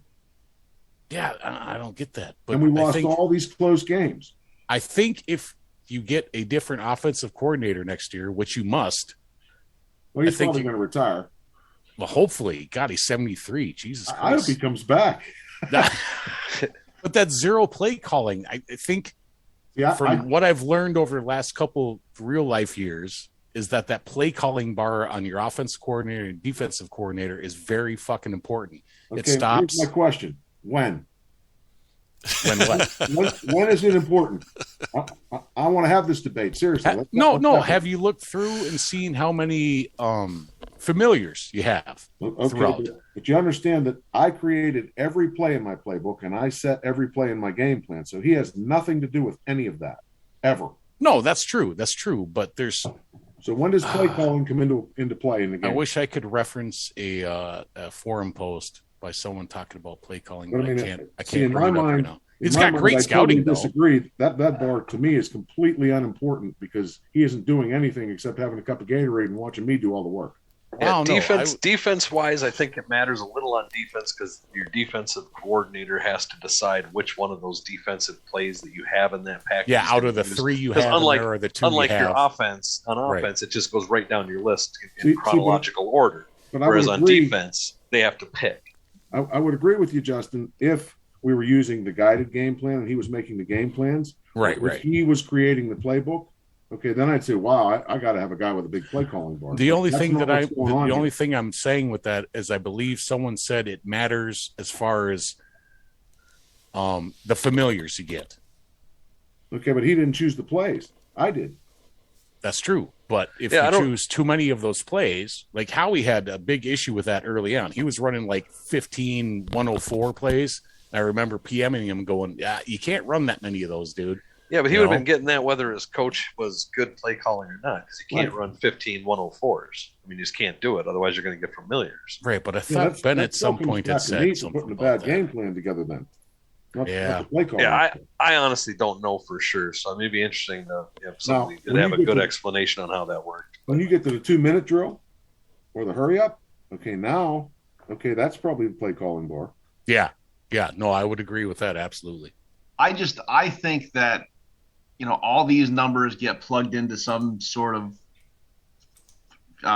calculator, and then when the plays run, it all just there's little variables here and there, and I just think that the play calling bar is important because it's going to give you either a bonus or a penalty based on your rating compared to the defensive coordinator's play calling bar, and that's just how in my mind I see it. In my mind, I agree with Grimm that it's an important bar. Just because of the bonus or the penalties you get for having 0 or a bonus you have for 99. I think you're right. I think the amount of familiars you get, you can play. You can run more of those off. 104s or those off formations. You can run more of those without getting the familiars penalty. But I still think RZ, that's where the play calling bar comes into play. Is every single time the play is run, that number goes into an algorithm, and based on your coordinator score and their coordinator score, you get a bonus or penalty on that particular play, and makes it more likely or less likely to succeed. Yeah, I just don't approach it like that. I'm worried all about scouting on my coordinators. I want to see the bars when I'm drafting. Yep. I'm making the plays. I'm making the game plans. I mean, to me, I don't see how he's affecting that. It just doesn't. Like I said, if I'm using the guided game plan, well, that's a whole different ball game. Now he's picking the plays from my playbook, and if I'm using him to create the playbook, that's the same thing. But if I said every play in the game plan is 3rd and 1, and we run the wrong play, that's not his fault. It's mine.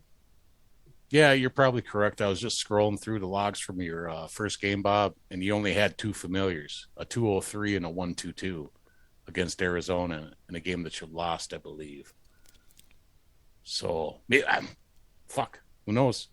Yeah, I mean, everybody does this different, and everybody thinks that different things important, and whatever's working for you, I'm not arguing and saying you're wrong. I just don't know. That's not how I approach it. I mean, and I think it's a great debate because there are people that feel exactly like you do, and there are people that feel like I do. Well, no, but the stats right? The stats on Wes Howe, though. I mean, I can see why Ben had him as a head coach for 20 fucking years, 25 years.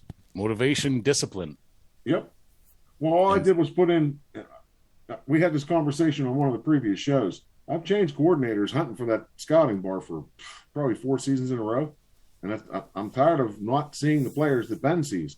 I'm trying to make a trade, and I'm looking at somebody, and I get in. Well, my scout sees him like this. I want to see that high rating. I want to know when we're drafting who's going to be the good players. That's how you get McIntyre.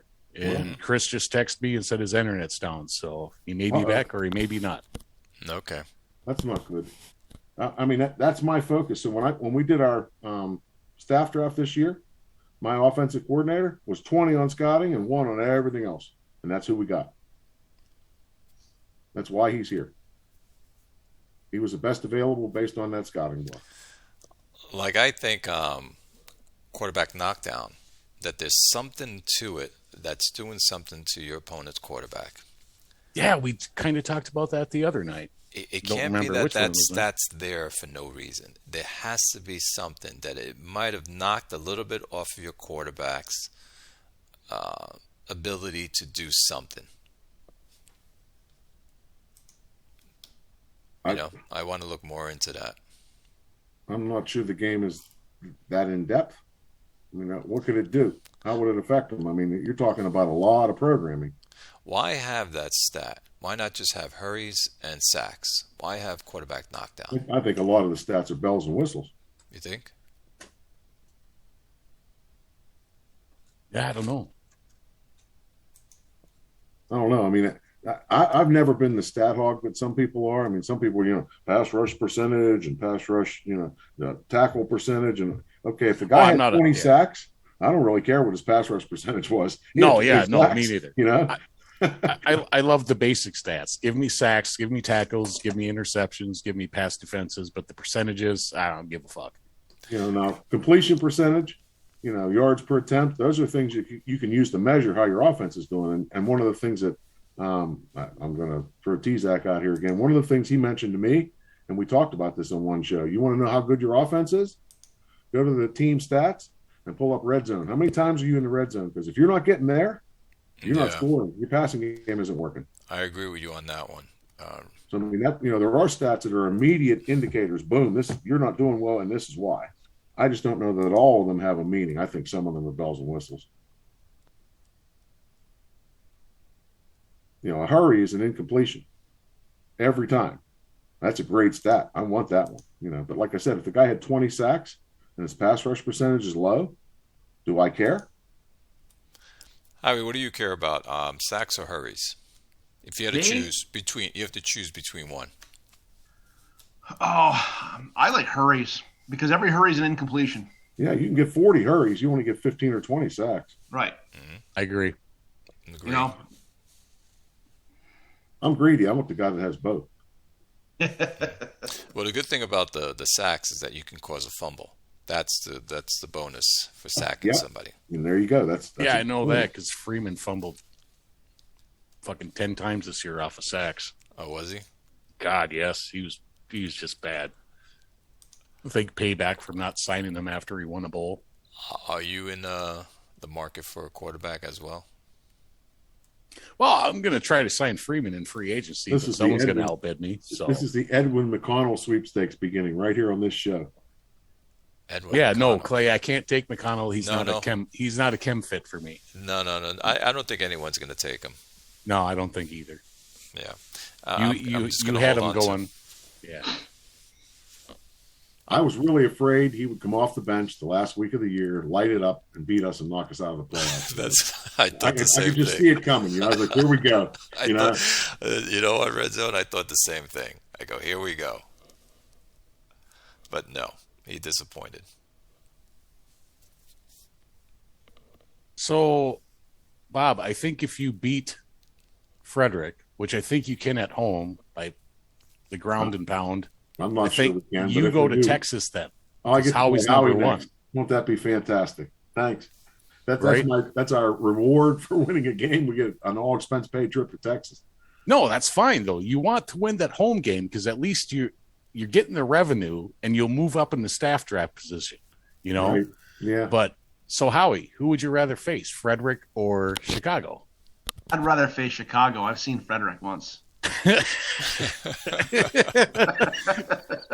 on. Get the marker out, boys. Put that on the locker room wall. Yeah, that's not nice, sir. That's not nice. Let's look at Texas.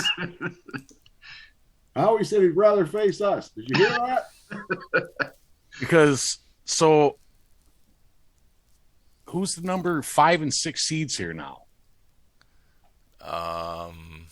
Good question. Because Chicago would be number 4, or Hanley's number. No, Hanley's 3, Chicago's 4. Right. Frederick won his division, or is he a wild card? Frederick's a wild card, so he's playing you. So he's tomorrow. Got to be. He's 5, and then Colorado's 6. So if Colorado beats Hanley, then he'll go to Howie, even if you win, Bob, and then you'll go to Brooklyn. Well, I'm not going to say who I'd rather play because I'm not giving any. But if Hanley wins, and you win, then you will go to Texas, and Hanley will go to Brooklyn. I'd prefer that. So, Bob, you got to win, brother. I can see you win in Red Zone. You have a good team this season. One of the things that we've done lately is figured out a way to get Benson uninvolved. Step back over here, just hand the ball to McIntyre and throw a pass every now and then, and don't do anything stupid. It's like having Blake Bortles, okay? The year Jacksonville had him and went to the playoffs, just don't lose the game for us. Just stay out of the way. And that's worked lately. Now, will it work against Frederick? I don't know. Frederick's beatable, man. They lost 5 games. Yeah, but he had a pretty solid season, too. He's a strong team. Don't kid yourself. And he's a strong GM, too. He's looking at our team and figuring out what we did and how to stop it. So I did my game planning. It's together and it's in there. And no, he's only got the number 13 rush defense. He's allowing over 100, so that means he should be able to get 150. You were in luck, too. Snodgrass is out. His stud linebacker. Well, I mean, that would be a nice win. And, facing Howie would be a really tough game. And I don't think Brooklyn's that much of different. They're both tough teams. When you get to the playoffs in IHOF, there's no easy game here. But it's a new season. You better reset. strap it up and get ready because they're coming. That's the way it should be. You want to play all the tough teams. Well, you have to. You don't have a choice. If you want to win, you got to beat the best to be the best. Yes, that's exactly it. Yeah, but like I said, the whole season doesn't matter.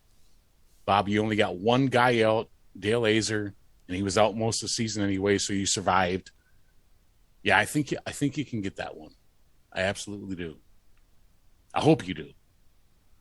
And just to be clear, I was the only one that called you at 9-7 this year. Well, you hit it right on the head. But I didn't think you were going to win the division. I thought Clay would, but he started as rookie, so.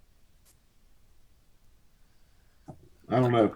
The thing in our division that has worked in my favor since I got in the league is division games. I've won a lot more than I've lost in the division, and that keeps me in the hunt every year. Yes, 5-1 this year. Yeah, 5-1. Absolutely. Doesn't say much about what I do against the rest of the league, but it doesn't. Like when you guys, because we're all in a different division, except for me in Red Zone. Howie, when you're playing in yours, are you like, damn, I got to do this all over again? Everyone's getting better. It's tougher. Oh, yeah. Sure. He's got Tony to deal with. Yeah, and both of those, all 3 of the teams that are in my division, OBX, Moontown, and Cap City, they've all got younger quarterbacks now, and mine's older, so I'll be rolling with a new quarterback next year. I'm always worried about those guys. It's always a tough game. OBX is always tough. Cap City's always tough. I think I played Cap City, and I beat. It was almost the identical score. It was 13-6, 14-6 in those 2 games against Cap City this season. Yeah, 14-6 and 13-9. Yeah. I think your division opponents better than anybody else. So those are tougher games because you know them and they know you. No, I keep waiting for Haynes to turn the corner here too. So it's the same in the NFL. The Steelers go out and get destroyed by somebody, and they play Baltimore the following week and win. And you're like, okay, how does that make any sense? It's a division game. They know Baltimore. They know what they're going to do. Yep. Yeah, no, you definitely get to know your division guys. So I get Brooklyn whooped my ass twice this year. I can't figure them out. I beat Chesapeake twice, but I've been playing with Quick for how many seasons now? And then now I got Eli I got to worry about, and I got to figure out how to beat him. He's not going away either. Yeah, you got a tough division. Yeah, you do. Yep, super tough. Mm-hmm. Well, you look at it this way: when you make it to the top, you earn your way to that top. Yep. like me, it's the off season beginning, and what I'm looking forward to is trying to grab a receiver any which way I can, free No, and agency, trade, or I was going to ask you that, Clay. What do you need next year to try to succeed? But both of us last year said that we needed a wide receiver, and I would say that I needed a running back as well. And I mean, dude, Covington, great season. I got Marvin Franz, a good season. And then Vinny Meadows, I picked up off the scrap heap, never played well. He ran for 1,100 yards, 5 yards per carry, 4 touchdowns. I mean, I'm not really a rusher around that area. But then he also caught the ball. I mean, so I don't know. I'm just praying to God that Franz doesn't retire next season. So Vinny Meadows, you're going to have him. He's 31, so he's still good. Yeah, Franz, 32. No, he'll stay. He'll stay. I think you'll have him until 34. Freeman as well. Yeah, Freeman didn't do as well as he did last year, but you're in the same boat as I am with receivers, actually. I would like a stud, but I'm making do with what we're making do with what we have. I mean, like even your Clay guy for a running back, almost 1,000 yards this season, five yards per carry. I mean, yes, yeah, we're working the game plan to make these guys play. Like I don't have receivers at all. They're decent, but Isaac, he's old already. He's 34, but he had a great season for me, 1,300 yards. Yeah, he did. And Cadwell, his route running is low. I'm trying to work with him, so he's not really doing much for me. So that's what I'm working with. Oh, you don't got a first next year either. I do not. I pick at 18. Harlem has mine. Harlem has number 14 overall from you. So it's either going to be late round draft to see if I can get a receiver, or free agency, or just run it back with what I have right now. That's where I am, because I have to keep up with RZ. I got to keep him in check. Yeah, he's got McIntyre and fucking QB now. So I think we're gonna keep Benson and just kind of continue to try and figure out how to maximize him and get rid of the bad plays. I remember I went to a dinner. My wife got some kind of an award at work, and they had a dinner, and she was one of the people they were going to give the award to in honor. And we had to get all dressed up and go downtown and go to this fancy restaurant. We're sitting there next to one of the higher ups in her company, and he and I started talking about football. And he's a Giants fan because he's from New York. So I said, okay, so talk to me about Eli Manning. This is back probably 10 years ago or more, when he was still fairly, I don't know about in his prime, but he was, they were still in the hunt for the Super Bowl. I think it was before they won the second Super Bowl. So I said, so what do people in New York think about him? Are they happy? Are they, they want to run him out of time? What's the deal? And he said, well, when Eli got here, he started, he would play, a good game and 3 bad ones. And over time, it's gotten to the point where it was 2-2. And sometimes we get 3 good and 1 bad. So there's less bad games, and we kind of live with that. I think that's kind of the way we're going to be with Benson. I think there's going to be that bad game that costs us a game every season. I'm just hoping it isn't 2 or 3. And we're going to have to find a way to maximize what he does well and stay away from what he doesn't do well and kind of survive while he's here, because with the bonus on his contract, we can't get rid of him. What'd you pay for him, by the way, in trade? Brady Ladner and a 1 and a 2, I believe. And I should have kept Ladner. Looking back. No. Oh, yeah. No. I mean, I don't know. Who has Ladner right now? I think he's still. You traded Brady. You traded Brady Spencer. No, Brady Spencer. I'm sorry, I got the name wrong. Yeah. Who started 9 games the following that year, and then started 1 game this year. Yeah, he's on Orlando. Orlando. Yeah, and I should have held on to him. Maybe not, looking at the past few dumps he's took. Ladner is with Orlando. Yeah, Spencer. Oh, Spencer. Spencer. Yeah, I got them mixed up. But Yeah. Brady. When you get two Bradys in the league, it's like.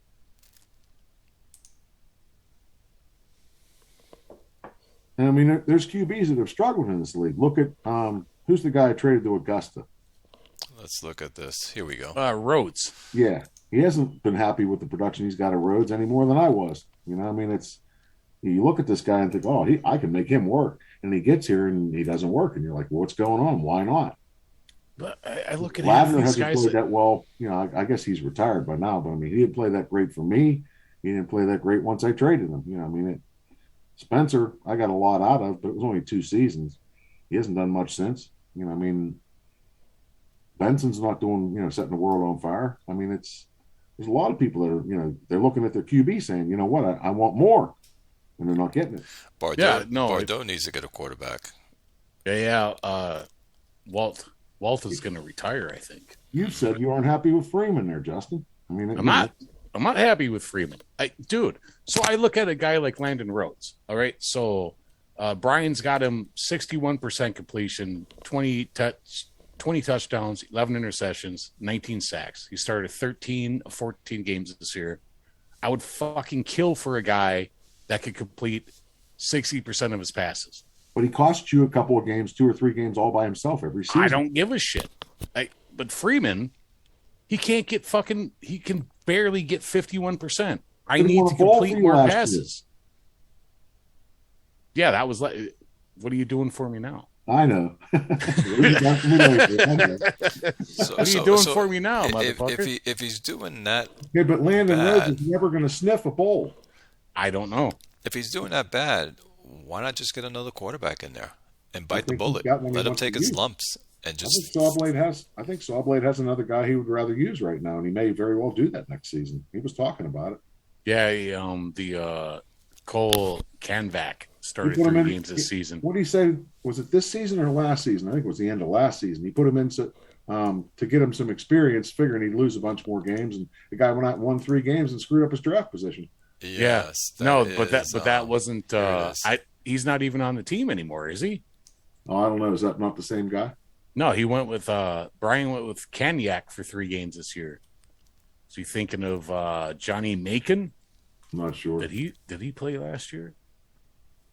He's got the size. Yeah, he started 4 games last year. Johnny Macon. Look at that timing bar. Did he win like 3 of them? I don't know how many he won, but he went 60%. Yeah, that's the guy. Yeah, Johnny Macon didn't play him this year. Did he drop? Nope. He didn't drop. He went up, I think. 6'6". Yep, he's a big guy, 6'6", 224. I like the big guys. I want a QB like Clay's rookie. You like him, huh? I saw him in the draft, and I traded somebody to get back in the 5th round. Well, I mean, I don't see any bars there that make me fall in love other than the timing and sense rush, which I think that's where you start. But if you want to throw 22 picks and we can still win games, I'm fine with that. But if you only throw 9 and you're costing me games with sack fumbles and, the stupid interception at the worst time. And so here's another stupid fact. He actually made the Pro Bowl this year. Kendrick starts. Sure. Yeah. If he made the fucking Pro Bowl, he's like the 3rd best quarterback in the league. There's no fucking way. It's all about statistics. If you throw 621 passes, you're going to complete some passes and get some yards. All you need is that timing and sense rush bar. Yeah. If he didn't throw the 11, let's say he would have thrown the first 2 games 3 and not 11. He's a 30 touchdown, 15 interception quarterback. So he's a 2-to-1. But how do you determine trade value for him? Look at his bars. Tell me, what's he worth in trade? Nothing. Not even a 5th round pick. It all depends upon what you look for in a quarterback. I was surprised that Clay got as much as he did for the last quarterback he traded. We had that. You and I talked about that on Discord. Yeah. On his asking price and what he's going to get for it. And I said he thought he was smoking crack and he said, "Here, you know what he said, Howie? He said, here, you guys want to hit." Yeah. And then they took the hit. So I think Who was that? Johnny Heath? yeah. Who the fuck took him? Who was it? Loyal Royal in Paris. Is he even in? Yeah, No, he left. that's because he traded that. He took Johnny Heath. Well, That's that why he was running fucking back left. retired. That's right. I mean, you know, So it looks like Waite's got fucking Donnie Turner over there now. Oh, see, that's another guy. Like Johnny Heat's out there. well, he's on the free agent. I thought about picking him up about week 10 or 11. I thought, you know what? I'll just go sign him and start him. I was don't worried do it. about that. I'm like, I think Red Zone might pick him up I and thought use him about it. against me. I didn't have the money. I said, all right, hell with it. You know, I looked at it, thought about it. For another Brady Spencer. I think he's too old now. Yeah, but it's all about if you can get your quarterback to win games, and that's the value. But you can't. That's not first and second round pick value unless the guy's smoking crack. That's ridiculous. I'm not paying that. Are you paying that, Justin? No, The guy won a No, bunch of games and no. threw a lot of passes and made the Pro Bowl. Okay, well, what's he worth? All right, let me give you an example. Let's say Starks wins me 2 bowls, and he throws 65% of the time, 30 touchdowns every season with 12 interceptions, and I put him on the market. Would you pay a first and a second for him? No. no. You would not, really. Are you sending your playbook? And again? I have Yeah. and I have crappy receivers for him. No, again, Are you- I'll go with Bob. Are you sending? Are you your sending the and game playbook? plan with him? And the game plan Nope. and how you do it. And Absolutely do I have not. the same wide receivers? No, he's not. He's worthless to me. So then, what would be worth a 1 and a 2? What kind of quarterback? You better be 50 overall, or we ain't even talking. So Okay, give me a quarterback in this quarterback list over here. Who's worth a 1 and a 2? How about Haskin, Oakland's? you're talking to a Kim guy. So right now, Dante yeah. Biletnikoff, I'd give a 1 and 2 for next year to have on my team, even though he's short and he's going to suck. But I'd take him because he's going to be his personality is only 28, so he's probably not even a chem fit for me. Well, Clay, one of the problems with what we're looking at now, if you're looking in game and you're going current rosters QBs, Okay. look at the age. Are you going to trade a 1 and a 2 for someone that's 13, 14, 15 years experience and you know they're not going to play long? No, absolutely not. No, but No. remember what Ben said. Look at their actual age, not the years they've played. Yeah, but they're still not going to play for you more than 4 or 5 seasons, age or experience. I mean, it's they're that old. So what Like- for first round? Would you Look- make a look- good point, Red Zone, for a first round pick for a quarterback? Is it age that you'll give a first round? 26 years old? That would be the cutoff. No, if he's 29 or 30 and he's going to do what I want done, I'm okay with that. But when he gets to 32, 33, 34 years old, no, I agree. he's not going to be around long enough. Well, I think it's for me. It would all depend on what else I had on my team. Right. Like if Are I you had a trying to win a solid bowl? if I had a solid team, and I thought that trading for a quarterback in the last couple of years of his season would get me a bowl win, Yep. I might trade a first and a second round pick away to get that if I was short just a quarterback. Yeah, that could adjust Yeah. things. You're right. I mean, No, like, and I think there's things that can make you look at things Yeah. differently, and that would be one of them. Sure. and I think I got Freeman for a first, second, and a fifth when he was 29. He's 33 now. 4 years ago, I got him from Chris. Thought he could be something special because he was a 1-1, and maybe there's something to that. Maybe the 1-1 guy wanted to win one, but yeah.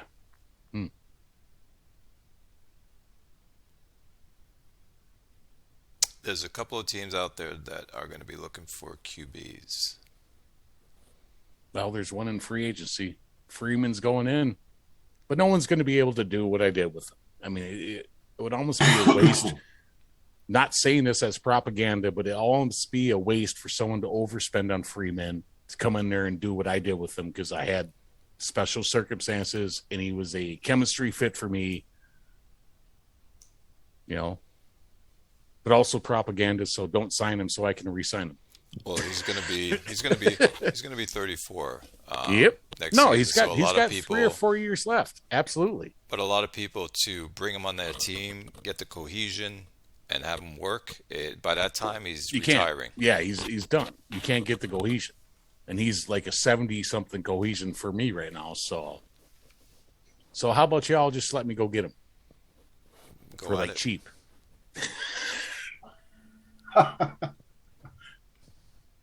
And I know I'm not going to get him. Someone's going to overpay for him. Howie's going to be looking for a quarterback soon as well.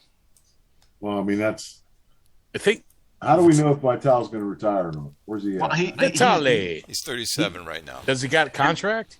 no, he's in the Next last year? year of his contract. No, he's Yeah, so he's going. yeah. And I've already got my guy I'm going to roll with next season in place. Bone line. He's actually That's the Keyzak quarterback. I got him for a 4th round. Who? And bone line. This guy Batman. right here? Yep. Keyzak drafted him, Batman. He's got no sense rush, but neither did Vitale. So and no timing. and no timing. I could not roll with him. But I mean, he's 0-2 when he started when Vitale was injured, but he's not terrible. Like he can put up numbers. So And all the other bars, yeah, except Yeah. short pass, which yeah, but plus you got like 50 good wide receivers over there, Howie. So if you can't make this really work, I mean they're okay. They're fine. A modest man. they're okay. Yeah, They're serviceable. and the Maserati's an okay vehicle too. Yeah, fuck you. No, I remember when he Fuck you, came Raleigh. in, your quarterback, and look at 5 touchdowns, 2 interceptions when he played. Yeah. So He's a big guy too. Yeah, 6'3", he's tall. 224. and he's a rollout guy, which is what I prefer. So I want timing. I'm not settling for a guy without timing ever again in any league, no matter what. If I do, please call me on it. well That's it. You're set for that, right? Red zone. That's locked in my brain. so Howie's playing West Coast, so Hey, Bob, I got a QB. He's 80 overall. You interested? What's his timing bar?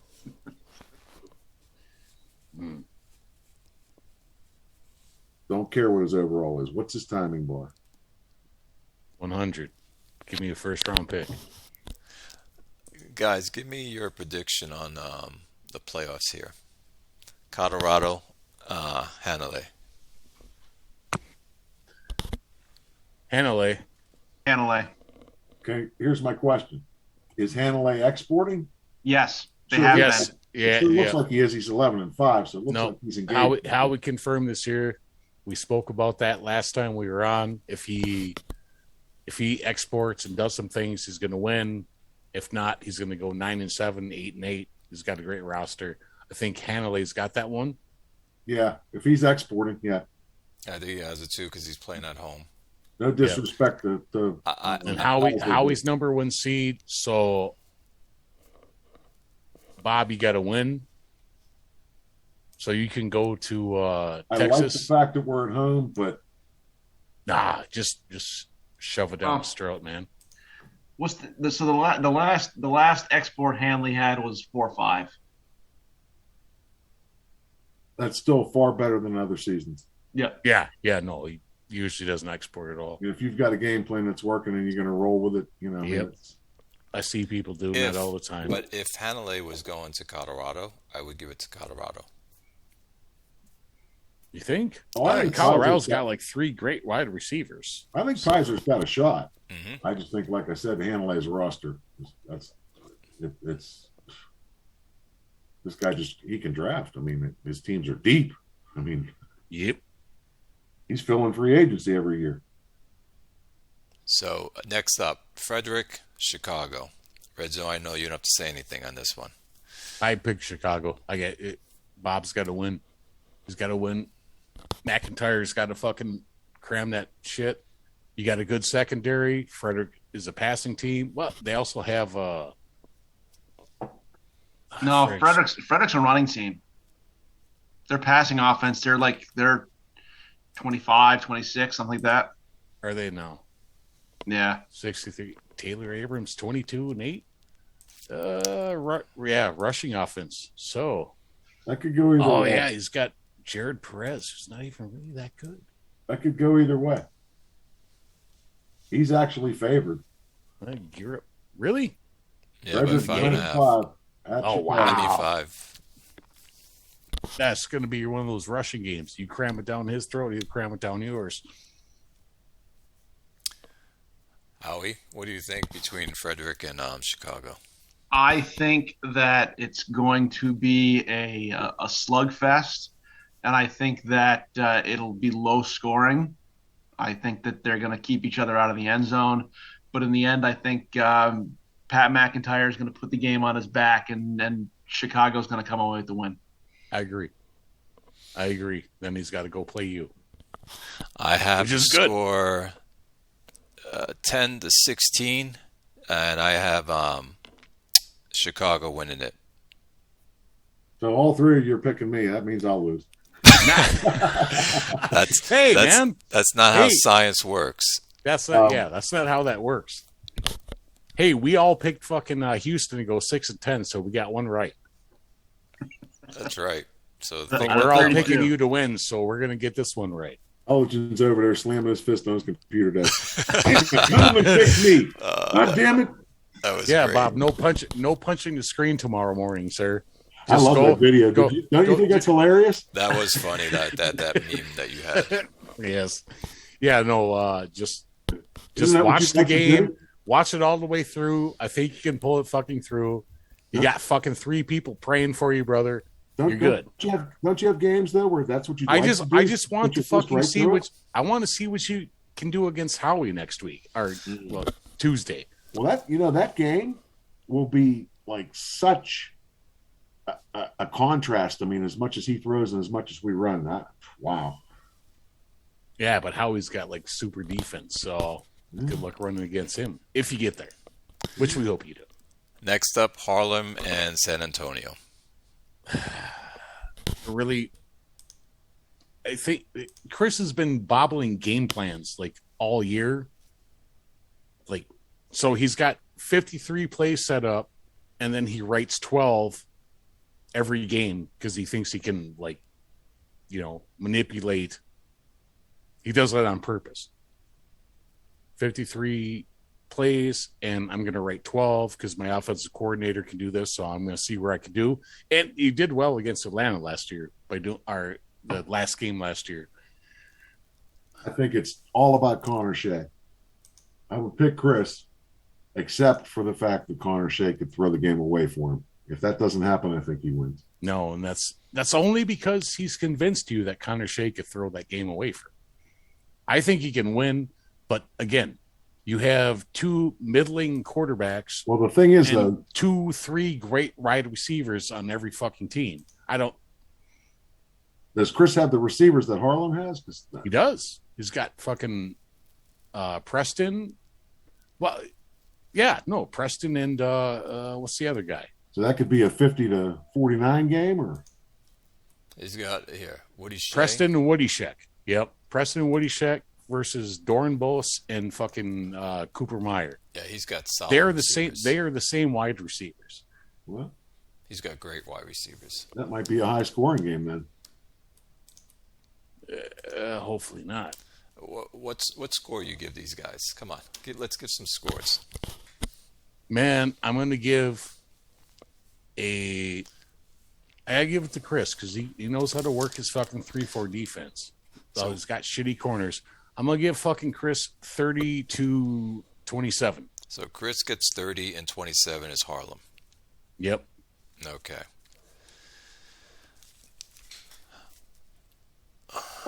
What do you think? I'm going to give I think it's 28-24 Harlem. Ooh. I'm writing these down. And I gave 10-16 Chicago, 16-10 to Fredericks on a defensive game. Howie, what are you giving Harlem and San Antonio?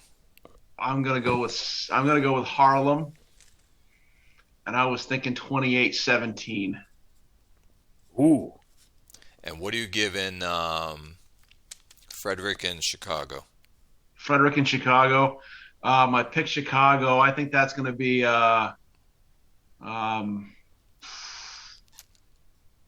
21, 12, 21-17. And what are you giving Chicago and Frederick, Grim? Sorry. I thought I already said. No, No, you gave us Harlem and Yeah. San Antonio, but you never gave us Chicago, and Yeah, write it down. I'm writing it down right now. Chicago. I got Chicago. I want 24-20. I was just going to change mine to 23-20, but that Yeah. sounds about right. 24-20. I think he gets 3 touchdowns, 1 field goal. All right, 24-20, and you want to change yours to what? I was going to say 23-20. I said, what did I say? I said 21-17. 17. Then I was thinking 23-20. Okay, 23-20. Clay, and I think you're onto something here. Like, next time we do predictions for the season, I'm going to write them down as we do them instead of going back and listening. Exactly. So make sure that Howie gets his predictions in because we kept skipping his ass. He's just like, what? But we didn't get red zone. Red zone. I know you don't want to give your own score for your game. I know how you feel about that. What about Harlem and San Antonio? I think that's tough. But look, if I'm looking at, I just flipped down through Harlem's roster real fast. They got a big roster. I mean, you lean that way. I like Chris as far as game planning. I'm with him on Connor Shea though, so I'm like on the fence. But I'm going to say Harlem 24-14. And we missed the top one, Colorado and Hanalei. That's a tough one. No, we didn't do Gothenburg or Orlando yet either. No, I know, but I want to go back since we said that Hanalei would take it, but it's going to be a close game. Yeah, I don't think that'll be a blowout at all. Wow. Maybe 17-10, maybe even 17-14. 17-14. Hanalei. That's got to be I think that's got to be a higher scoring game than that. I think Hanalei takes that 34-28.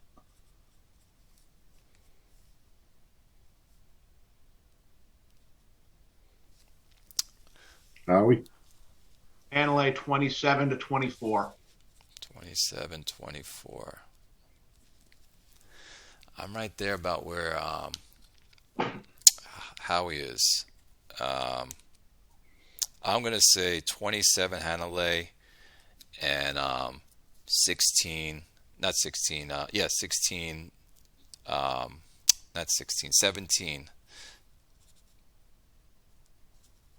17 to Colorado.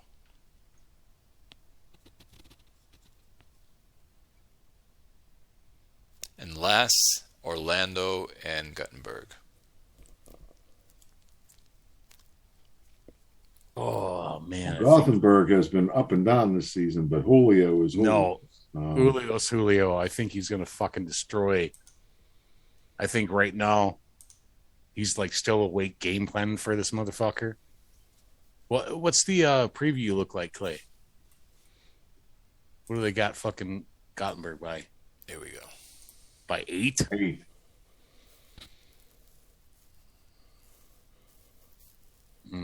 See, if you look at the individual comparisons, though, it's closer than you would have thought it would be. Yeah, Julio don't fucking give a shit about who's got the better quarterback comparison or running back comparison. God, maybe a tough game. Well, Julio's been putting up the last 4 games, 27 points, 27 points, 30 points, and 34 points. Yeah, no, he's got his shit on the march. Yep. So I'm gonna take Julio Gothenburg 30-20. 30-20. I don't even think it'll be that close. I'm going to say 33-10. Oh, shit. Wow. Julio's Julio. Yeah. I mean, he got his shit together this season. Got his shit together last season, too. I mean, he struggled some in the middle of the year, and he griped and groaned a little bit because he wasn't happy with how things were going, but then he went and fixed it. And when he's got his shit together, he's tough to beat.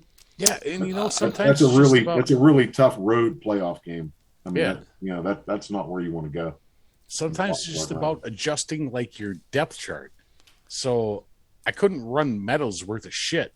I was running Francis and Pauling, and then I just put Meadows in a couple extra spots, and he ran fantastically. So I'm gonna say 28-14.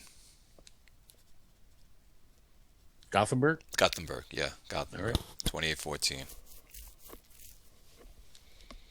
I was going to say the same thing, so I don't have to change it so I don't copy you. You say the same thing so we win. Yeah, say the same thing. Yeah, that's what I was thinking. All right, 28-14. There we go. All right, so I got them all written down. We're going to see tomorrow when we wake up how it is. Red Zone, you sure you don't want to give your score for your game? Well, if I don't pick myself, nobody else should, so. Red Zone has a voodoo doll of me. He's stabbing it right now.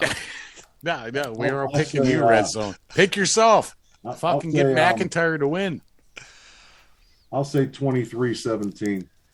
Maybe in overtime. Maybe McIntyre busts one late. But you're saying 23-17,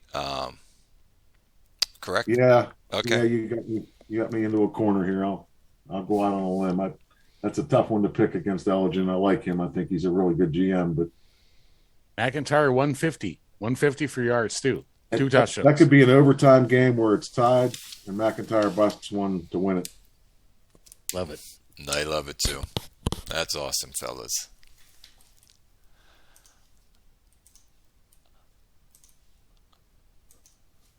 All right, fellas. Any last words? I still feel like I need a wide receiver and a halfback next year, but maybe I don't. Howie, what do you need next year? I don't know. It's going to depend upon if a couple of my guys retire or not. I got a couple of free agents that aren't under contract next year that I might re-sign. So it all depends on who retires. Red Zone? I think the best quote that we ever had on this show, any of these shows, was Quicksand. We was on one night and somebody said something about run defense, and he says there's 2 positions you need to get better at to get better against the run: quarterback and wide receiver. And it's funny. I'm calling bullshit. I'm calling bullshit because I had the number 2 run defense this year. Okay, fuck you all. But if you had better receivers and you had a bigger lead, they wouldn't be able to run on you at all. That's his point. And I think anybody that doesn't want receivers, you never have enough good ones. Ben drafts them every year, and there's a reason.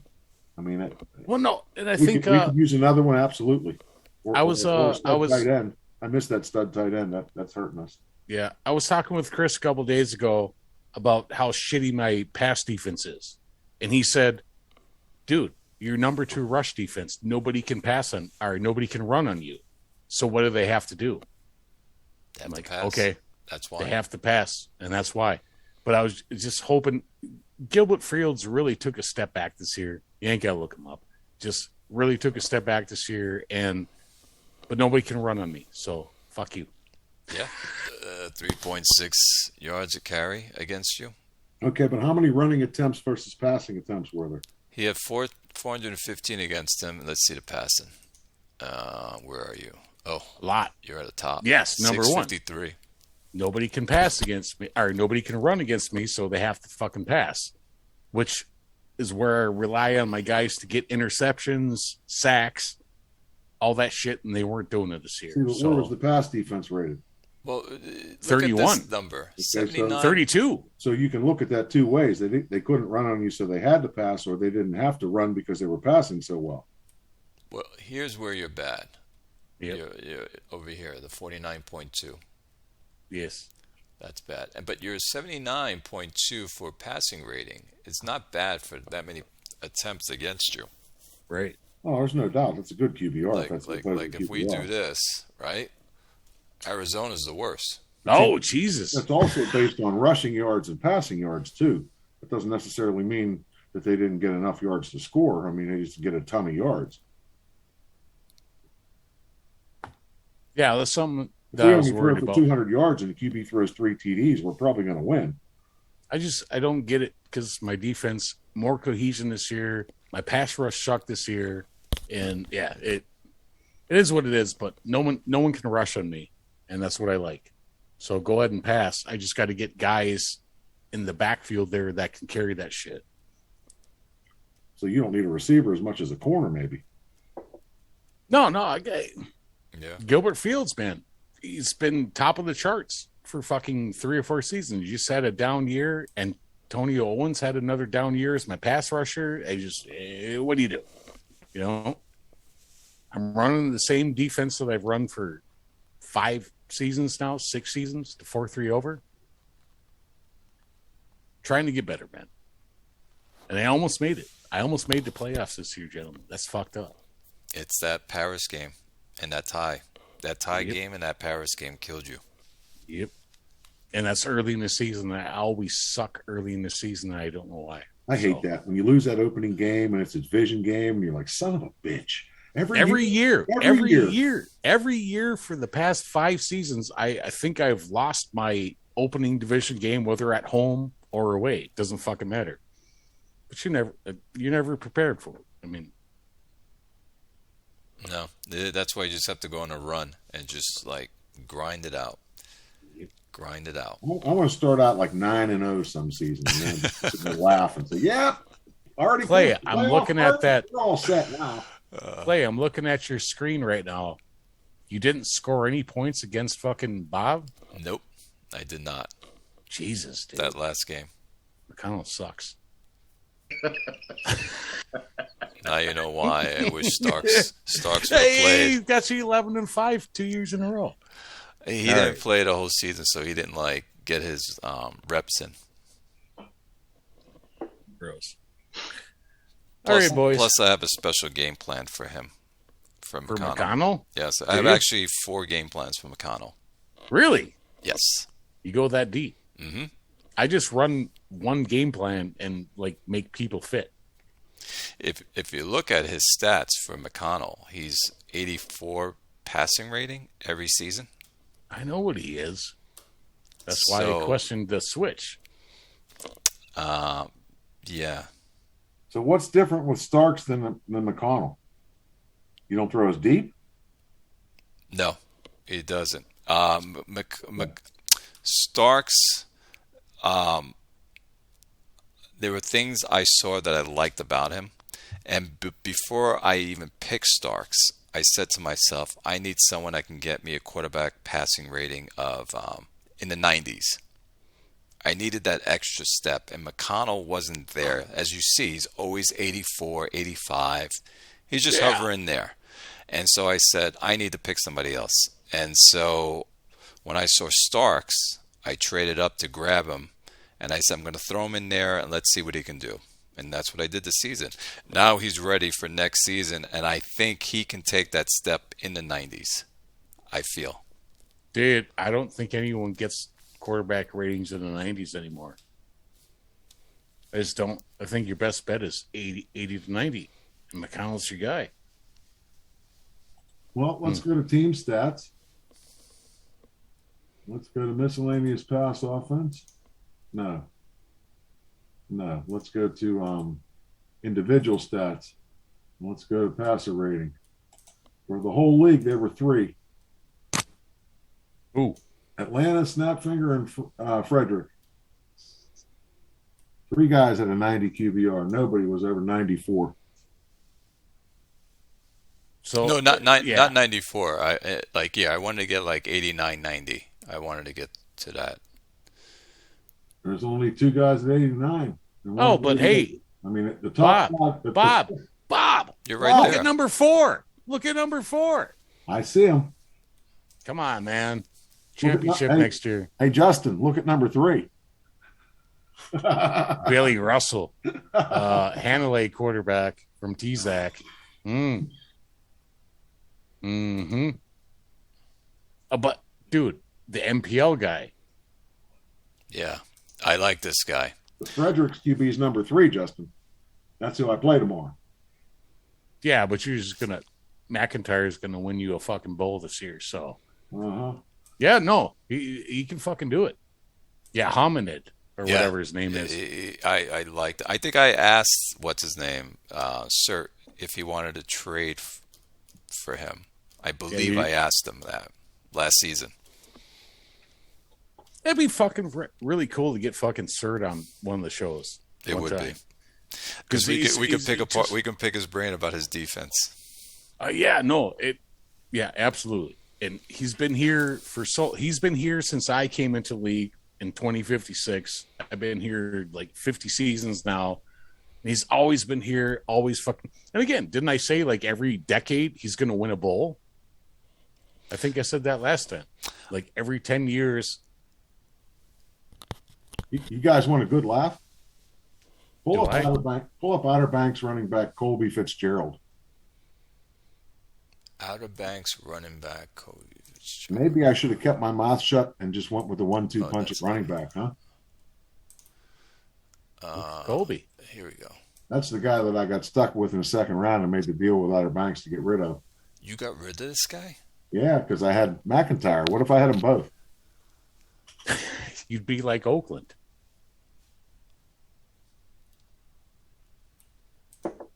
Yep. Against the backdrop of a solid. Wow, what'd you get for him? Well, I got autoed and he got picked at 6. Yeah, that's fine. So I made a deal with Tony. I got 216 and he took the 2-6 pick, which was Fitzgerald, and we swapped a 6 and a 4 to make that deal. And then I drafted that tackle. What's his name? The good one. Or not? Kelly. No, Kelly's the guard I got in round 3. The tackle's name is where did he go? Chicago. Corey Carter. So no, that didn't work out for us at all. We should have kept the running back. Corey Carter. Yeah. That didn't work out. Imagine if they were both here. And I mean, we don't know because with McIntyre, how do I know Colby Fitzgerald would ever have touched the ball? But looking at the production he got as a number 1. Man. No, absolutely wrong. But looking at Carter. Yeah, that didn't work out. May have a trade for you next year, sir. I'll bet. Yeah, that didn't work out very well. Yeah, man. 46% developed. He might be something I could use. He's got good leadership. I'm gonna have to look into that and get back to you, sir. There you go. We got a trade going on. Howie, we're gonna avoid that trade, right, Howie? That's right. I protest. Who we talking about? Corey Carter. Oh, is he a left tackle? Perfect left. Well, he's I'd probably move him to right because he's got better, but he's got size. And he's got leadership. Well, something I could use. He didn't turn out like the guard did, the 3rd round pick, Zach Kelly. So no, I haven't played him. So Kelly's going to be beast. All right, guys. Hey, I got to call it a night. Good talking to you. Yeah, same here. Later, brother. Yeah, we're all done. Howie, be good. And what was I going to say? Are you doing your channel, by the way, Grim? It's going to take. I think in my head, the night that I posted that,